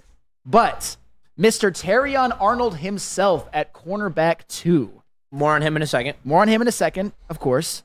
And at the starting nickel, you've got Amik Robertson, something that he did on a fairly regular basis in 2022 for the Raiders. And your starting safeties are Brian Branch and Kirby Joseph. Let's start with that, because all the other stuff is a lot more immaterial than what you see for this starting secondary on this preliminary depth chart. So there is something that I need to tell you guys. Yes. So Terrion Arnold was walked off the field with a trainer after taking a hit from Andrew Thomas, the left tackle of the Giants. No update on what's going on with him, but he did leave practice. Okay. Damn. Hopefully that's not too serious. Andrew Thomas is a big dude, and he's a really good offensive lineman in his own right. But he smoked Terrion. Can I get this out of the way? Yes.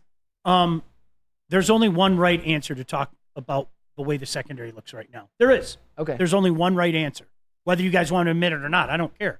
We don't know. Fair. I have no idea. Yeah. I'm not going to sit here and pretend. You know what I do know, though? Honestly, I know that the guy that decided to put this group together is a guy by the name of Brad Holmes. And I know that he might have the biggest credit line in the history of guys around here. Yeah. Like, and I don't think that's an overstatement. And there have been some pretty big credit lines around here. So I don't know. So. I know about these guys. I don't know how it's going to translate here. I have no idea. But you know what? I feel pretty good if Brad Holmes said this was an issue, which it was last year. We all know that. Mm-hmm. Come on. Brad Holmes put this group together. I'm pretty cool with it. Let's see what happens. For sure. Like, we don't know. That is true. Another truth, it can't be worse than last year. No, I'm trying to tell you. 100%. You had the worst Thank you, cornerbacks in the NFL last year. Statistically, the most yards led up by a cornerback in coverage was Cam Sutton in the NFL last year. It's going to be better than last year. And if you're better than last year, you are at least a top 15 defense because you have the number 2 rush defense. And that's what makes Brad Holmes, in my mind, I'll go back to that credit line, because look how good the Lions were last year. Mm-hmm. And he took a team that went to the NFC Championship, okay? Yep. And we know how that turned out. And basically went like this. Crumbled that whole secondary and said, we're starting fresh. Yep. Like, I'm in. Let's go. Yeah, and if I'm looking at just the secondary, Carlton Davis, he's proven as a CB1. I mean, he's one of those guys who, I said this about Taylor Decker, even though Carlton Davis didn't have necessarily the best year last year, he's one of those guys that's one of the closest players in the NFL to being a Pro Bowler that is not a Pro Bowler. He's a better CB1 certainly than Cam Sutton was. And you've got Amik as your nickel who played it in Oakland in 2022 a lot. Branch and Kirby as your safeties. I would say those are two pretty proven guys. And then your rookie, Terrion Arnold, that everyone is really excited about. And I got to ask you this, Sean. Mm-hmm. Is it a good thing if Terrion Arnold is your starting CB2 to enter this season, or are you kind of worried? Just given the fact that he's a rookie.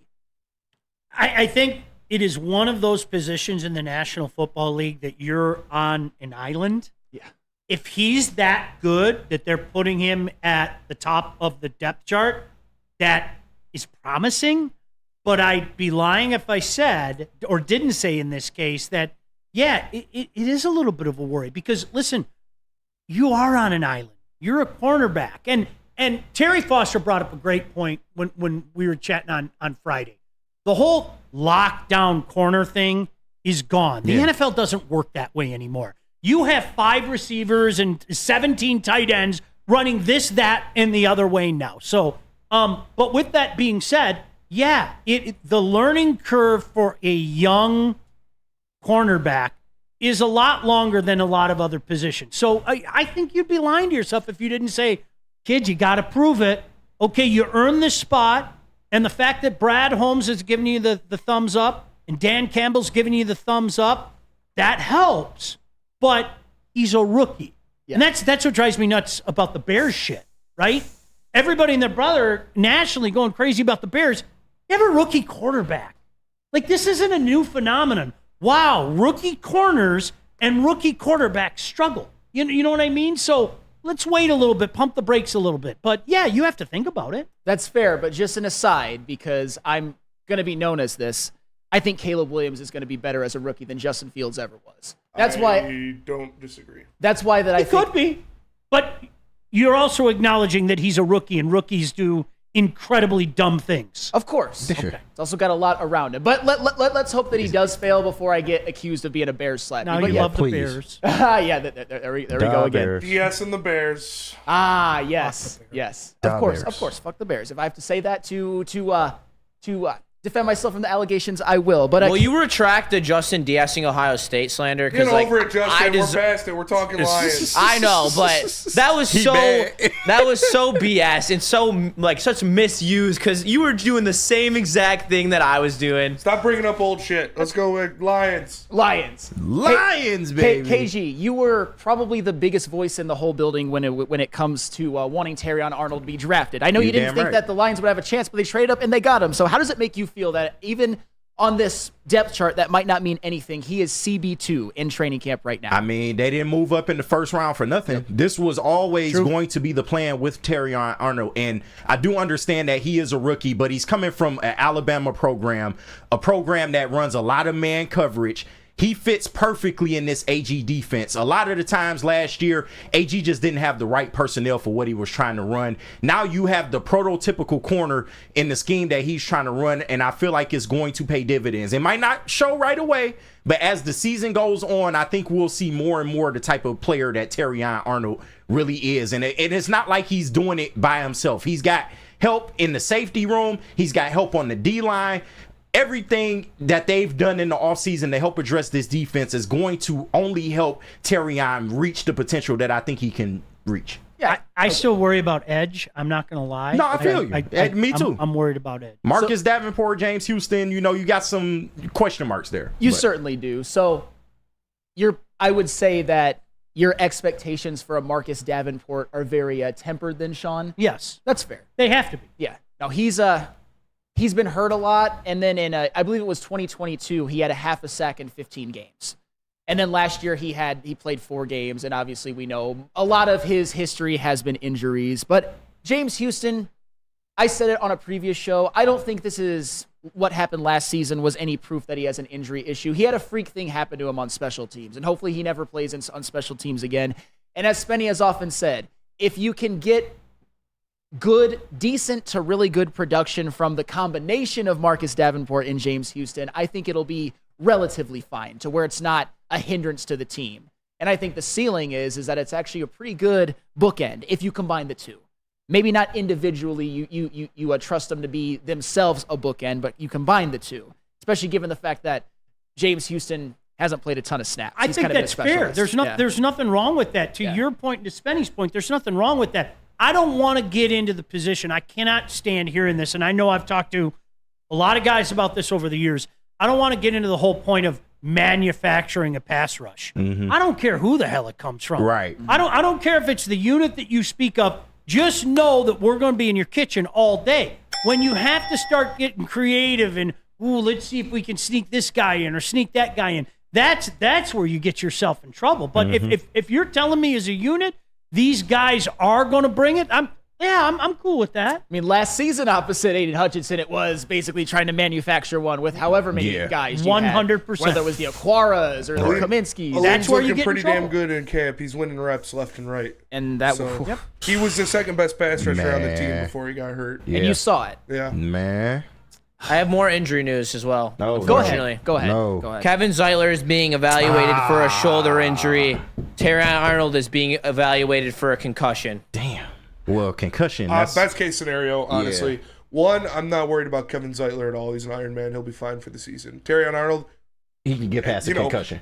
But. Boomer Spenny, you got your bell rung, kid. He'll be fine. Give him a league. Welcome to the league, kid. Rub some sand on it.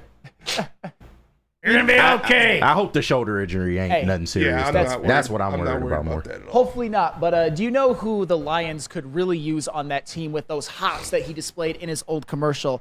That is Mark White. That is true. Yeah. That is true. And Mark White can help you because if you're looking to buy or sell a home, Mark White is your place. Mark White will save you $5,000 on your closing costs. That's right, $5,000. All you have to do is call 248-290-8242 or visit markwhitesells.com.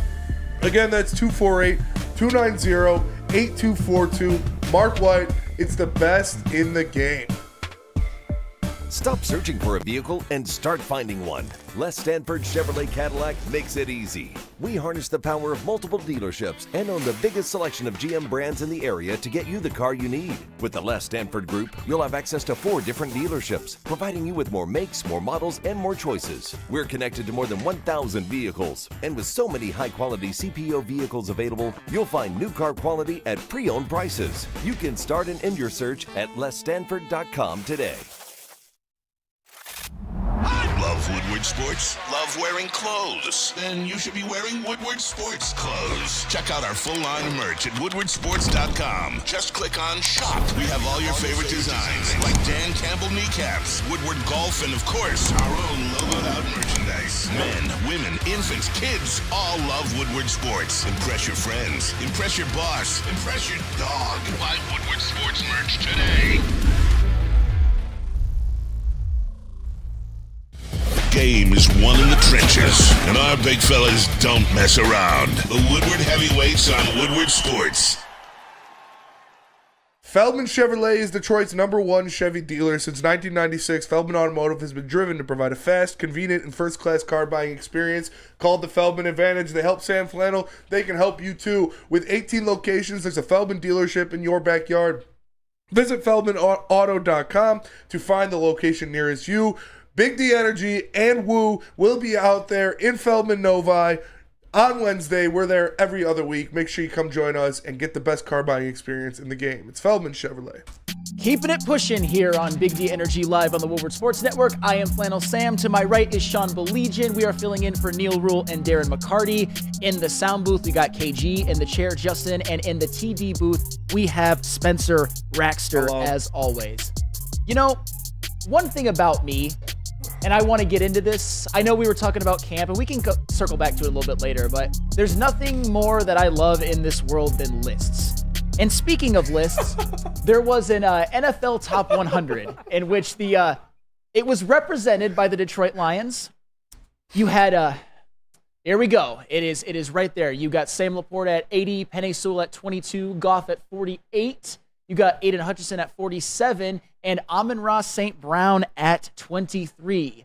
One of the notable omissions that I know Spencer Raxter has a lot to say about, as he should, is no Frank Ragnow. Mm-hmm. The best center in the NFL is not on this list. But overall, having 5 players being represented. Voted by the players, too. Voted by the players. Is this something that you think they got right? Is anybody too high, too low? Or are you also disappointed about Frank Ragnow? You can take this any direction you would like. Who wants to go first? I'll go first. I respect guys that play the game. I respect guys that go out there and they do it. And I will never act like I know more about hockey than Darren McCarty. I'll never act like I know more about football than Braylon Edwards, because these are guys that played it at the highest level, at the peak of physical prowess, and they were fantastic at it. They got this wrong. Like, the players flat out got this wrong. There's nothing you can tell me that Penei Sewell isn't a top 15 player in the NFL. First of all, he is too low. Second of all, Frank Ragnow is the best center in the NFL. Him not being on the top 100 player list is absolutely disgusting. He is important. He sways betting lines by touchdowns. Yeah. Like, because Frank was out of a game, they gave the Lions less than a touchdown. And then they're like, oh, he's back? Okay, now it's a 12-point spread. That's like, this guy, Frank Ragnow, is arguably the best player on the team. He's definitely the second best player on the team. Penei Sewell is arguably the best non-quarterback in the NFL. Like, I think Penei Sewell's too low. I think Amon-Ra's a little too low as well. Jared Goff might be a little too low as well, but the two that I'm putting a stake in the ground for are Penei Sewell is a top 15 player in the NFL, and Frank Ragnow damn sure should be on this list. When you can make the argument that said player is the best at his position, and he doesn't make a list like this, you fucked up. Yeah. Like, seriously. And listen, Spenny, out of the interest of being fair, okay? I want to say for the record, I think Frank Ragnow's the best center in the NFL. Okay? I agree. Let's pretend. Creed Humphrey, your boy, from the Kansas City Chiefs. Creed Humphrey. I think Creed Humphrey's the best in the NFL. Okay, I can make the argument that Frank Ragnow is the best. Mm-hmm. When you can make the argument that dude is the best, which at worst case, somebody's going to throw Creed Humphrey out there, okay? Now, I'm not going to argue it. I don't watch tape on Creed Humphrey. Mm-hmm. I've never watched Creed Humphrey play. I just know what I read, and like you, I like to read lists. I'll see Frank Ragnow listed at 1. I see Creed Humphrey listed at 1. If I can argue that my man is the best at his position and you didn't put him in your top 100, you screwed up. Yeah, and speaking of best at their positions, I think you could argue that the Lions have 3 of them, and 2 of them are represented on this list. I would say that you'd win the argument with Frank Ragnow being the best at his position. I think you would win the argument with Penei Sewell being the best at his position. You can make an argument for Laporta at tight end. I would probably say he's anywhere from 2 to 4 at this point. 3. But you can I'll put him at 3. Okay, I'll put him at 3. Sure. You can certainly make the argument for all of them. The Frank Ragnow thing, it is 100% insane. I don't understand how he's not on this list, especially with a position, and I know it's not sexy, but Spenny, you mentioned it. NFL players voted on this. They're not, jerk-offs on the air like myself, who oftentimes I don't do this, but I think some people just look at offensive line and don't really pay as much attention. Yeah. You would think that the players would put Frank Ragnow on this list. And the fact that they didn't, I think that's a big mistake. I think you're right about Penei Sewell. I saw, in my opinion, at the absolute worst, you put him at 19. I think he should be over Dak, above Jalen Hurts, and above Roquan Smith. I think that you can put him in the top 20 over those guys. There's a lot of good players in the NFL, but Penei Sewell should certainly be in the top 20. I think Amon-Ra is right about where he should be, the 5th-ranked wide receiver. I think Hutch is good at 47, Goff at 48. He is the 12th rated quarterback. 13th, I think. Is it 13th? Yeah. Wow. Hey, but 48 though, that I don't think that that's super unfair. And Laporta at 80. I like seeing that there are a bunch of Lions on this list. And I think when we're talking about this list next year, you're probably going to put Gibbs on it. Yep. You're Branch. probably going to put Branch on it. Hopefully, Ragnow. That would be nice if they would actually do that. There wasn't a center on the list, though, because Creed Humphrey wasn't on the list either. That's crazy. Yeah. Absolutely. Yeah. There are 2 positions in football that touch the ball every single snap, and that is the quarterback and the center. It's pretty fucking important. They're the quarterback of the offensive line. Like, if you don't have a good center, odds are you're not going to have a good offensive line. Yeah, fact. Yeah, and it makes it a little bit easier to stomach. Not that there's not a center on the list, but that there's not one center who is on it over Frank Ragnow. I think if Jason Kelce hadn't retired, they would have put him on the list. He would have been on the list for sure. And that he should, if he were playing, he's still the best center. If he But so should Frank Ragnow. They should all be on the list. I see Mason Leach saying all of them are too low. And I will say this, I don't necessarily agree with that, but you can make the argument that all of them could be moved up to some extent. Yeah. I don't think that that's unfair. KG, what are your initial thoughts on whether it's Frank Ragnow being off the list, whether it's 5 players being on, whether they're rated correctly? Where do you want to go with this? Yeah, well, first and foremost, I am happy to see proper representation of the Lions on a list like this. I remember a time where there were either no players on the list or Matt Stafford.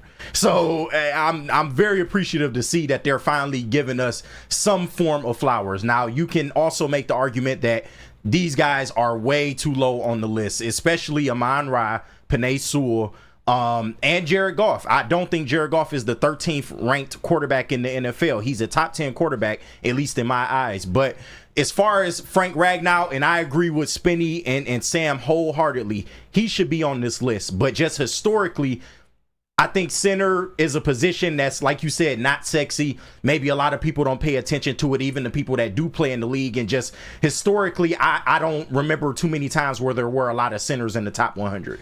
Go ahead. No, I'm just saying I would like to see the top 100 lists of offensive linemen and defensive linemen. Yeah. Compared to running backs, or tight end, because I guarantee every single defensive lineman, at least defensive tackles and offensive linemen, have Frank Ragnow on their top 100. Yeah, absolutely. Can I get Amon-Ra's back for a second? Yeah, go ahead. Just for a second. Go ahead. I think I've heard from some people Amon-Ra's got to drop the chip on his shoulder stuff. What? I say F that. Who said that? That's fuel, baby. Right. No, come on. This is where he was. Everybody knows you don't have anything to prove now. Whoever you know said that why is an I think idiot. he has something to prove?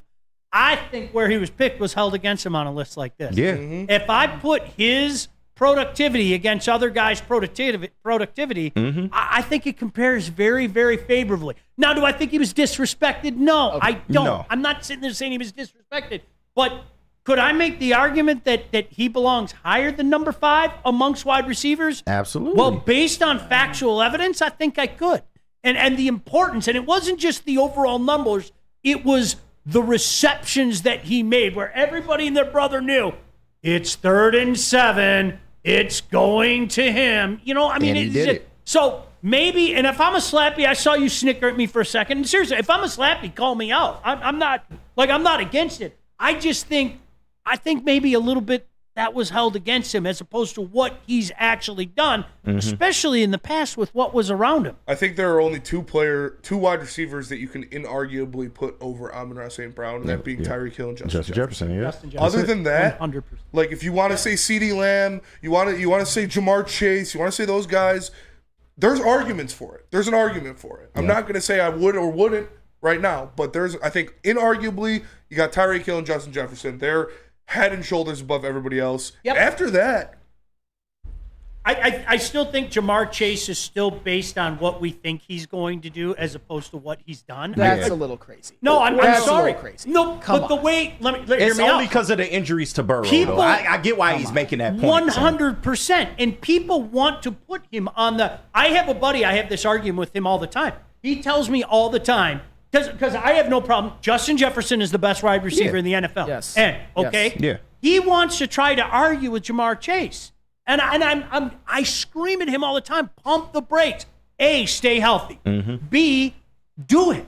Don't talk about what you're going to do, actually do it. So that's why I say Jamar Chase is what he could be as opposed to what he's been yet. I like to talk about what has been, not what I think will be. I think that that's absurd, saying that Jamar Chase, what he hasn't, what he could be. He's had an 1,000-yard season every year he's been in the NFL. Okay. He had one of the best rookie seasons as a receiver ever and was dominant in the playoffs. Okay. He is a great wide receiver. I think right now I would put him ahead of Amon-Ra. I know, crazy me, and that's not absurd. That's not even close to absurd. I think the point that you're missing, I could make an argument, and I think you just made it for me, that I could put Amon-Ra above that. And that's the issue that I have. There is a top two. And again, maybe I'm just using people that I've talked to. People want to argue that he belongs in that top two, and I think it's batshit crazy. He doesn't. I think there could be that if Joe Burrow stays healthy, if Jamar Chase stays healthy. The best ability is availability. I don't want to talk about all that. Well, if this happened and that happened, show me. And then, you know what? I will accordingly go like this. But it's not there yet. There's a top two, and I think that Amon-Ra St. Brown definitely belongs in that next mix. I don't think 5 is fair at this point in time, but I can understand the argument. I think that they're both in that same tier, Jamar Chase and Amon-Ra St. Brown. Fine, but okay, the way that you're talking then, all right, and I don't want to put words in your mouth, is I'm crazy to suggest that he hasn't arrived at this level that so many people want to. If we're having this conversation, doesn't that suggest what I'm saying? No, he belongs in that next tier, and I could make an argument that Amon-Ra St. Brown is there. Yeah, that's fine. It's After just 3 seasons.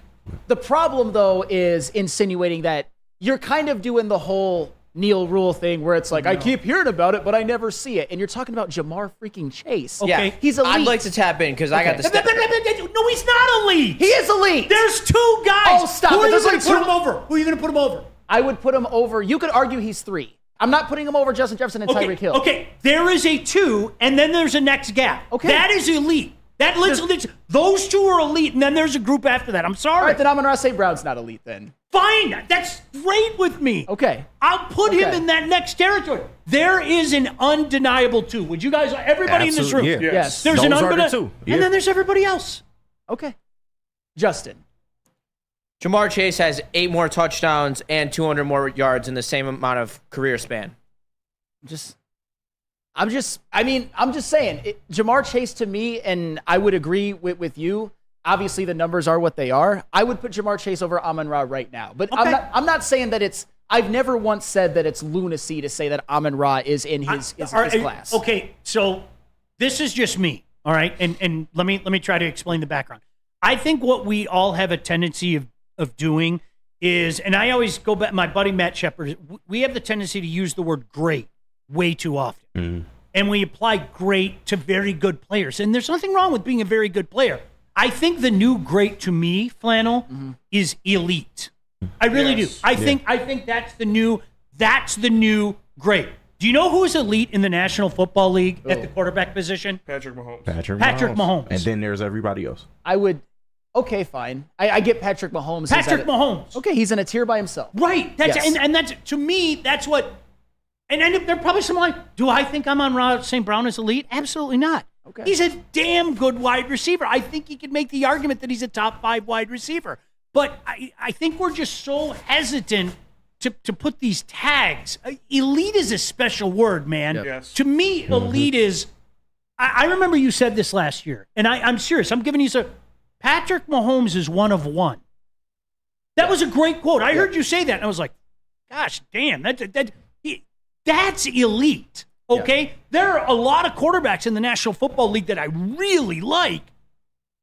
But elite is a word that we shouldn't just toss around like it's candy. It's like Jerry Miller in the Woodward Sports Chat. Brown and Chase are elite. Devontae is elite. Like, yeah, that's crazy. And like to me, like I would put Devontae Adams up there if he's a top 3. Yeah, absolutely. I would too. Like if he didn't have Jimmy Garoppolo, It's not his fault. It's not. What happened last year. It was insane. But so do you understand what I'm saying? I think great, elite. I think those are overused terms. They should be saved for like guys that. If I say Patrick Mahomes' name, there's one human being that's going to say that guy's elite. Yeah. Not one. Right. Right.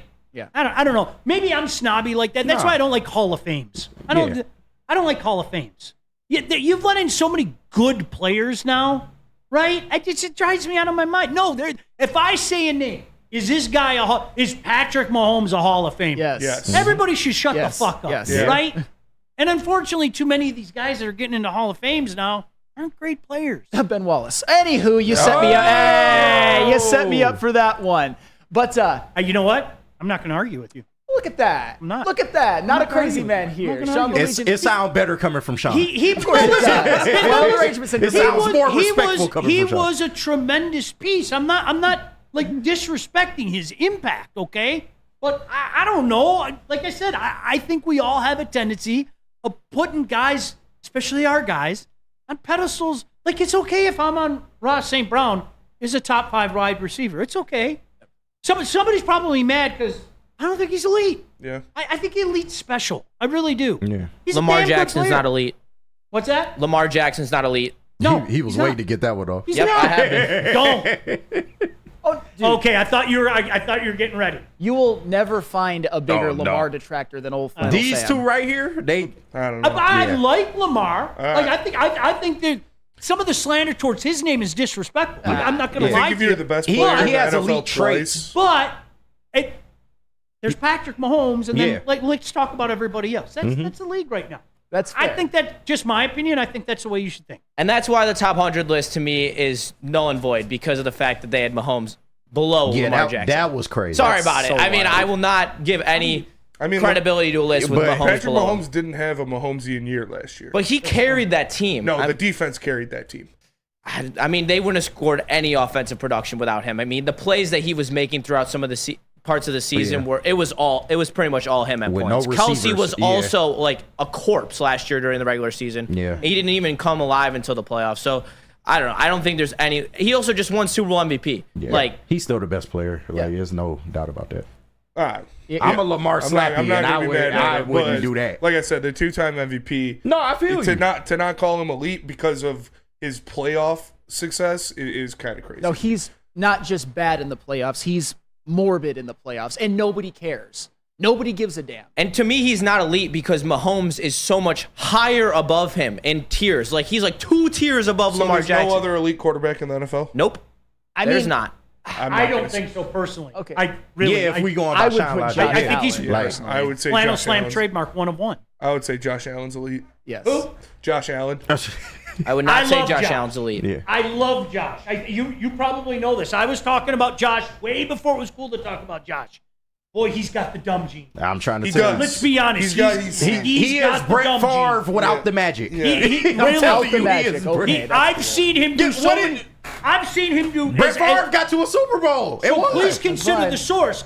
Like, I love anybody who's watched. But years ago, Joik and I were talking about Josh Allen. I love guys that all the experts look at and go, that guy can't throw. He's not going to be anything. He just goes out there and golly gee, like Right, Brett right. Favre.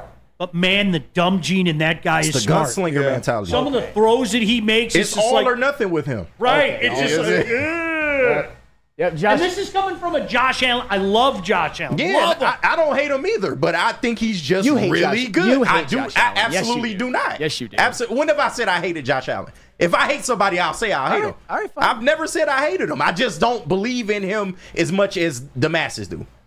All right, we got to double up on That's breaks all. again. So let me tell you about KDK Law, and then Flannel will tell you about Les Stanford. KDK Law, don't let that woman do you wrong. If you're dealing with divorce, family custody issues, or any other stuff like that, hit up Kevin and Catherine in Birmingham. You need excellence on your side. You scan that QR code right there, send it to them. They will pay your filing fee. KDK Law, they're the best in the business. Make sure you hit them up. And what about Les Stanford? Les Stanford, of course, which is where Spenmo Rex got his car. That is true. So a little cross comparison there. Him telling you about Feldman, me telling you about Les Stanford. What happens when you run a great business for over 50 years? You expand and offer more products to more people. This is exactly what Les Stanford did by adding Les Stanford Buick GMC. The same great service that customers have come to know and trust. On Woodward Avenue, just south of 9 Mile. Check out Les Stanford in Dearborn today at lesstanford.com. Les Stanford Chevrolet. Together, let's drive. So just to get the heated steering wheel, I also had to spring for the bigger rims. Yeah, that's how they get you. Those upgrades will cost you an arm and a leg every time. Hey, new car crew, how'd it go this weekend? I got a great deal on mine. How?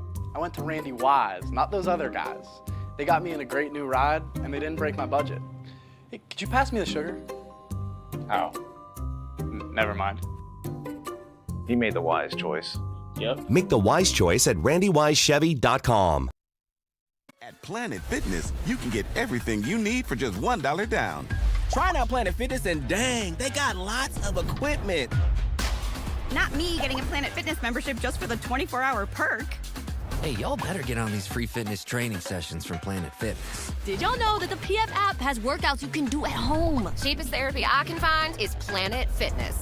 Join Planet Fitness today and get everything you need for just $1 down. $15 a month, cancel anytime. Deal ends Thursday, July 18th. The Ally Challenge presented by McLaren is back August 22nd through 25th at Warwick Hills and Grand Blanc. Be there for PGA Tour Champions Golf, Family Night, concerts, and more. Tickets start at just $15. Get yours at allychallenge.com today. A ton of fun, a ton of sports, and a ton of man meat. Welcome to the Woodward Heavyweights, live daily 5 to 7 p.m. on Woodward Sports. How would you like to play the University of Michigan golf course with Braylon Edwards? It's the Randy Wise Celebrity Golf Tour. Register today and you could round off our foursome. Yuck. At woodwardsports.com or scan the QR code on the screen. KG, it's you playing golf with 3 other people. Get your mind out of the gutter. When it comes to your next car or truck, make the wise decision. Randy Wise Automotive. And let me tell you about Soroki. Soroki's crispy chicken and pizza is popping up all over Michigan. Locations are opening in Metro Detroit everywhere. Just opened one in Madison Heights. Get some of the chicken, some of the pizza, and the best biscuits in the game. For more information, go to Sorokis.com to find one near you. Sorokis. Now that's crispy. It is absolutely crispy. You know what else is crispy? This show today. Obviously, it is always crispy because I'm Flannel Sam. We got Shamba Legion. We got KG, Justin, and Spencer Raxter in the building. An all-star crew for sure. And it's funny because we start mentioning quarterbacks. We start mentioning lists. The chat just goes... I mean, it's electric. People always want their opinions out. Steve Wild, Josh Allen isn't elite. That's a joke. But then you've got Desert Stallion 14. The Josh Allen blasphemy is crazy. He has one of the best arms on Ben Roethlisberger's frame and running capabilities. He's thrown interceptions and he leads the league in touchdowns. He's a gunslinger. So we're kind of all over the board when it comes to Josh Allen. I can't stress this. I mean, if you guys, I love Josh, okay? But again, this is boy, he has some dumb moments. Trying to tell and I you. think his dumb moments actually kind of gone up the last couple of years. I watch the guy all the time. I'm a big fan. Like that's my favorite non-Lion quarterback in the National Football League. It really is. Yeah. But if I'm being objective about it, which it's my job to do, and I would hope that Desert Storm or whatever, you feel the same way. Dude, the dumb gene in him is strong. Some of his dumb throws are dumb throws. And like I told Justin on Friday, if you want to say that about Lamar Jackson, fine, but don't down Lamar Jackson to big up Josh Allen when they're essentially the same thing. That's all. Right. No, but Josh Allen actually puts up great playoff numbers. Lamar Jackson has a 1-to-1 touchdown to interception ratio in the playoffs and a 76 rating. They've been at the same place, home. All right, fine. Both of them has. So if you're going to use the postseason argument against Lamar, don't downplay Lamar to big up Josh Allen. They're really the same type of quarterback. I got a crazy stat for you guys. And you guys aren't going to take it because, you guys have your agendas. In the 2021 and 2023 playoffs combined. Listen to this, guys. That's his guy. Josh Allen was responsible for 16 touchdowns and no turnovers.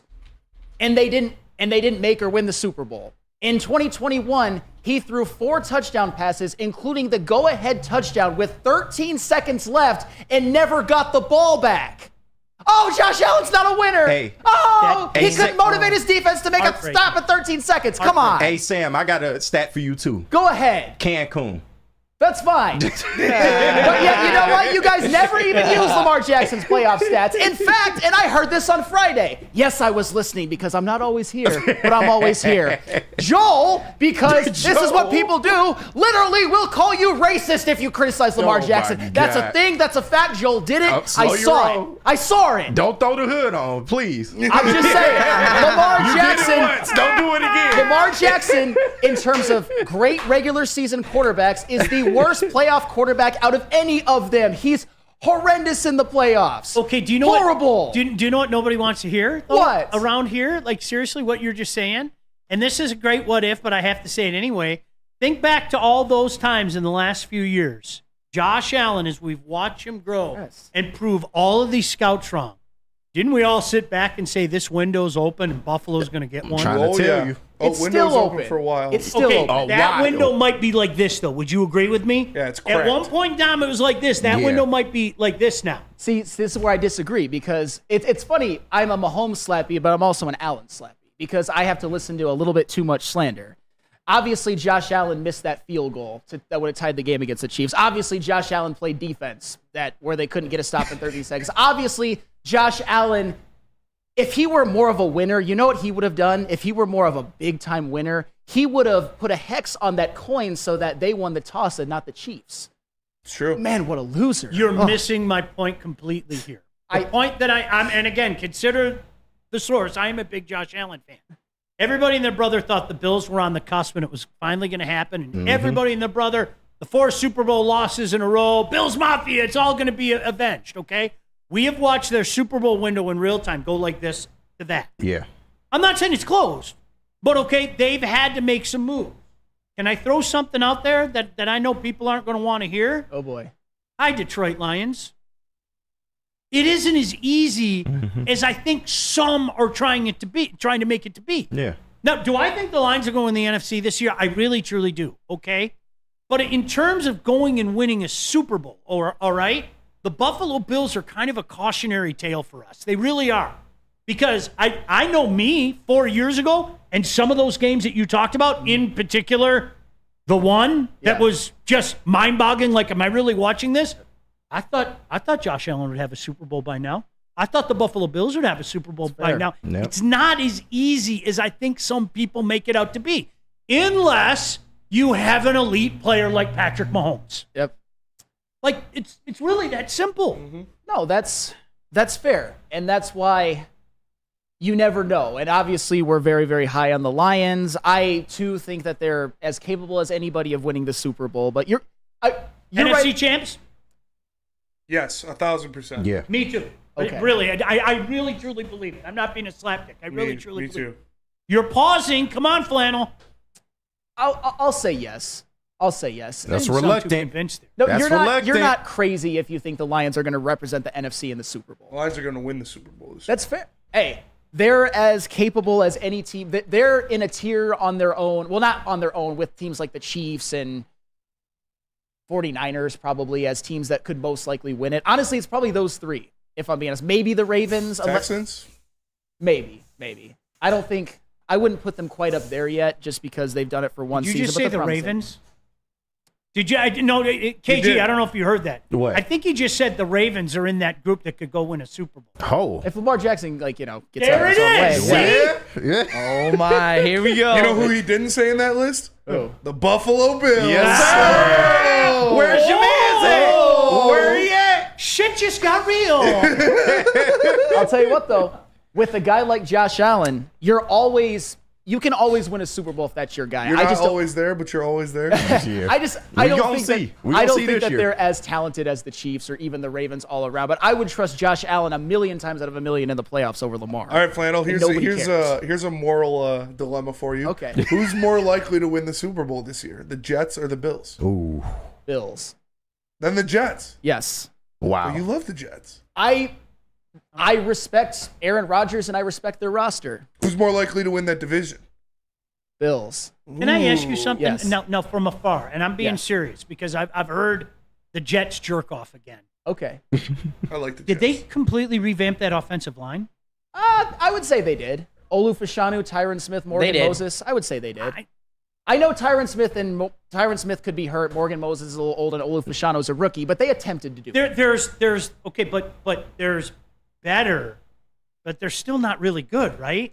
It There's depends on still health. concerns and red flags. Concerns, Depends sure. on Tyron Smith for sure. Concerns, sure. That's what I would. Thank you, Sean. I don't know. That's all. That's fine. That's fine. You want to know that's a quarterback I hate, Aaron Rodgers. That's fine. Can't stand the man. I mean, how could you not if you're a Lions fan? Yeah. He was phenomenal. Are we allowed Even to if I admit wasn't it? a Lions fan, I wouldn't Are we like allowed Aaron to admit Rodgers. it? He was phenomenal. So good. He was great. He's But to me, he's not better than the guy he replaced. That's my opinion. You can crucify me for it.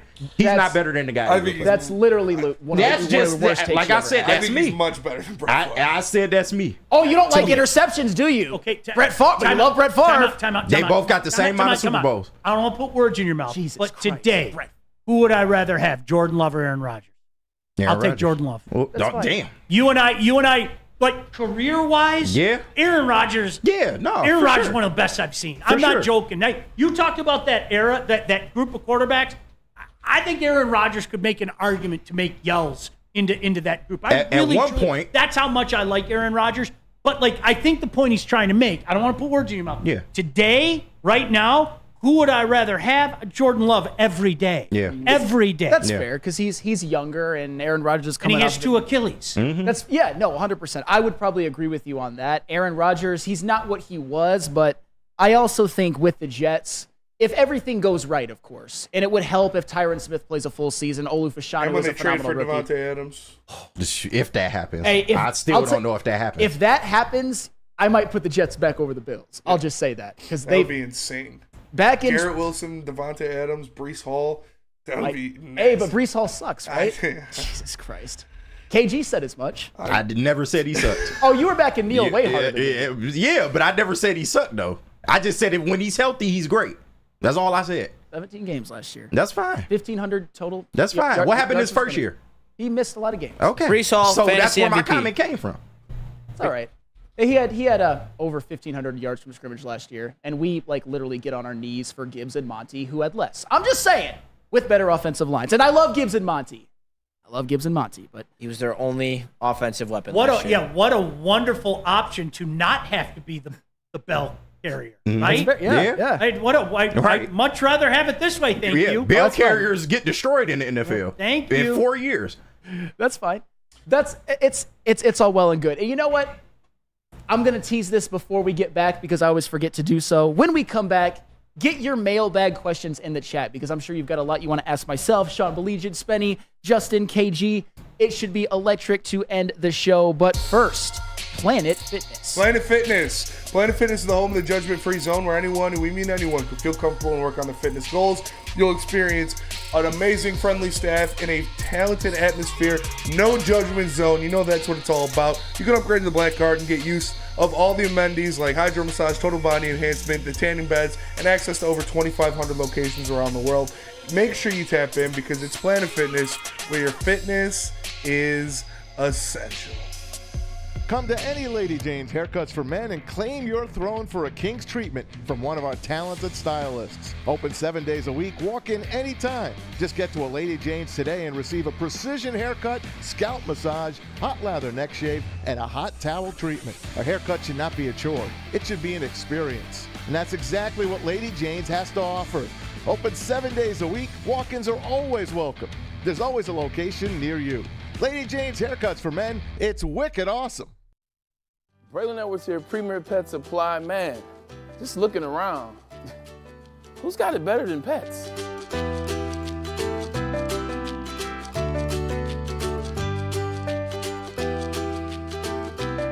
Come on, a baby stroller for Coda?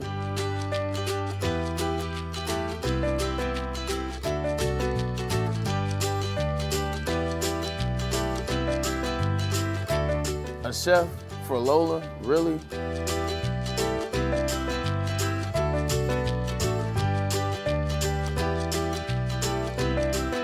You don't have to tell me who the real boss here is. Who's got it better than pets? Nobody, especially here at Premier Pet Supply. For over 30 years and more than 13 locations, Premier Pet Supply has everything that your pet can dream of, and guess what? It's all under one roof. Premier Pet Supply, family owned, operated, and proud to call Metro Detroit home. Check out premierpetsupply.com or scan the QR code today.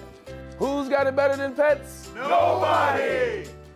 Attention sports fans, don't miss out on expert sports injury insights with Dr. Jeff Pierce of Michigan Sports and Spine. Join Dr. Pierce every Tuesday during Big D Energy and Thursdays during Ermanni and Edwards. Trust the guy that DMAC trusts. Dr. Jeff Pierce is here to keep you in the game and performing at your best. For more information, visit MichiganSportsandSpine.com or call 248-426-9944. A last segment of the day on Big D Energy live on the Woodward Sports Network. I'm Flannel Sam. We got Sean Baligian to my right. We got KG in the audio booth. We got Justin in the chair and Spenmo Rex in the TD booth. This is an interesting one because I see Mason Leach in the chat. And this is another one of the, I wouldn't say my agendas, but something that I saw on the top 100 list that drives me crazy. I really don't like the fact that Tua Tagovailoa was higher than Goff on the top 100. I can't stand that man. I think he's overrated. I think that he's more mid than anything. But you know why? It's because he has Tyreek Hill. That certainly helps him. I'll just say that. That certainly helps him. Because I see Mason Leach talking about how, their playoff games were in the cold. Wah. Right. For sure, wah. Put it more than 7 points. Put it more than 7 points. It is crazy how they fold any cold weather game. They just fold, just come apart. Yep. It's real. No, it 100% is real. Tua's all right. Yeah. Like anybody that tries to put him on he's all right. He's all right. Like, he's solid. You have to show it more with a guy like Tua. Yeah. Like he's had his moments, but to me, I don't know if you want to be called something that you aren't. You got to do it more often. Right. Yes. And most of his moments are with Tyreek Hill. Right. Yes. So, yeah. Yes. All right. Mailbag. Sean, is Osgood in the Hall of Fame? Yes, 1,000%. Definitely should be. Let me tell you why. I would have been one of those guys, and I said this to him personally. I swear to God, and Chris, if you're watching, you know this. I was one of those guys that thought he was a passenger. And then when he decided at that juncture of his career, 36 years old, that he was going to change his technique and become a butterfly goaltender, I said this to McCarty last week. I'll say it until my dying breath. No disrespect to Hank Zetterberg. None. Zero. The Conn Smythe Trophy winner in 2008 was Chris Osgood. The Red Wings do not win the Stanley Cup in 2008 without Chris Osgood. He 1,000% rescued them in the first round. Mm-hmm. They had to yank Dominik Hasek. They had to put Chris Osgood in there. They proceeded to go on, if I'm not mistaken, a 7-game win streak. He was outstanding. In 2009, he saved their ass again. He came back, took them to the finals, nearly won 2 cups in a row. When you put that together with the sheer numbers of his career, I think it's horseshit that he isn't in the Hockey Hall of Fame. All right. Yeah. That's an interesting one. The 2008 Conn Smythe could have been Chris Osgood. I don't hate that. I don't hate that. It was. Yeah. Fair enough. I got a mailbag from who I believe to be Shy. Oh, I saw that one. Yeah. Hey, Sam, how many walls did you punch yesterday when Noah Lyles didn't fall on his face and won the gold in the 100-meter world to be the 100-meter world champion? I was going to read that one. Thank you, KG. Oh, no, go ahead. Metaphorically, a few. I didn't actually punch any walls, but yeah, I wanted Noah Lyles to fail. I can't say that. You like Baz, I'm an NBA fan, man. I I'm am an too. NBA fan. I am too. Like, and what he said was stupid. But It was dumb. I still want him to win gold. Yeah, He's American. I Come don't on. want to win gold. I would Rep your set, man. If you want to call me non-American for that, call me. You're a communist. You're a communist. Right. Better dead than red. I was happy he won. I was happy that he went out there. He took care of business. But him saying that an average human is closer to LeBron than they are to him. Yeah, it's crazy. It's just completely false. It's nuts. Because De'Aaron Fox and Russell Westbrook have much better odds to make the Olympic sprinting team than Noah Lyles does the U.S. Olympic basketball team. Absolutely. And that's a fact. Christ. This guy. I really. That's a fact. That's a fact. No, that is 100% a fact, and that's why he's even worse than I thought. Man, I have a mailbag. Go Alan W asked, well, the Jets have the number 1 defense in the NFL last year. How good is Aaron Rodgers going to have to play for them to win their division or make the playoffs? I think he'd be about as good as he was in 2022. That's about all they need from him. He ain't got to be elite, but he also has to stay healthy, which I don't know if he can. And that's a legitimate concern. I got a mailbag from Mike G. Who is the best grind liner? D-Mac, Drapes, Maltz, or Kosher, and why? Don't ask Sam that. Wow, that's a great question. Wow. I'll say Draper. I'll say Draper. And you know what? Don't tell McCarty I said that because I'll say Chris. They all have their own, like, there's no substitute for speed in the National Hockey League. That is one undying. Justin, you know that. You can't put a price tag on speed, so that's why I'll give it to Draper. But each one of them, just the bitchy little look on Maltby's face. Yeah. Like, that was so underrated because if you played against him, you wanted to punch it all the time. And then if you punch it, you'd end up in the penalty box and he'd smile. And every time Drapes was in the dot, I just felt like we were gonna win too. Yeah. And like the face-offs. There's no you remember that substitute stretch for when the speed. Red Wings couldn't win a face-off for the past 4 years? Yeah. Like, we had Glenn Denning, and that was like it. They could win us face-offs. Anytime Draper was in the dot, I felt like we were going to win You the face-offs. can't, that, and again, there's no substitute for speed in the game. So I'll go with Draper. Hey, you know what? I'm going to go Darren McCarty. Yeah. I know, right? Big Big hater Fladel Sam. And honestly, if I were to pick why Darren McCarty, I know you guys mentioned Draper with his speed and his propensity to win faceoffs. I think that it's pretty close between those two. I would say that D-Mac in 97 had a better season than any of the others had in their individual years. And you also have to factor in the goal against the Flyers and then the regular season overtime game winner against Colorado. I think the hat trick against Colorado in 2002 is really forgotten about. Yeah. I really do. That He was owns like, Patrick Waugh. yeah, Darren took that fucking game over. He Yeah. really did. Yeah. Like, it's kind of And that's what I was about to throw in after Sam was D-Mac has that clutch gene, and I don't know if any of the other ones do. Yeah. And so I give it to D-Mac as well. All right. I see mostly Draper in the chat. Why are you guys hating? No, I'm kidding. All right. It's not funny when you do it. I of saw course it's someone, not. I forget the name not. who said it, but they're basically asking who do you think will have a better year, the offensive line or the defensive line for the Lions? O-line. Yeah. I don't, right? Yeah, I feel It's like their moneymaker. Right. It's Yeah. one of the best in the league. The best in the biz. best, right? Yeah, I would the best, Yeah. I would say. I still have my concerns about the D-line. I'm not going to lie. I hope they're alleviated. Yeah, you need people that need to stay healthy. Yeah. DJ Reader, Marcus Davenport. I just get terrified over the manufactured pass rush shit. I Yeah. do. It's just not the way to operate. I feel you. I hope you brought it up earlier. I hope as a unit they Yeah. can answer all the questions. No, We'll see. I think that it's better. It's not manufactured this year, or at least it shouldn't be on paper like it has been in years past. So Yeah. that's what gives me more hope for that. I see Mason Leach, I was just and about to read that yeah, one. this is probably better for a long form show, but we can each give our quick thoughts. After everyone having high hopes for the Tigers winning their division this year, what is the realistic time span of how long the Tigers to make the playoffs? 2 years, 3 years? 2 years. 2 years. Two. They are a year away from being a year away for 8 straight years. Somebody said that. That's earlier, where too. we're at. Like, honestly, they're a year away from being a year away for 8 straight years. 2 years. I have faith that Colt Keith and Riley Green are the real deal. Yeah.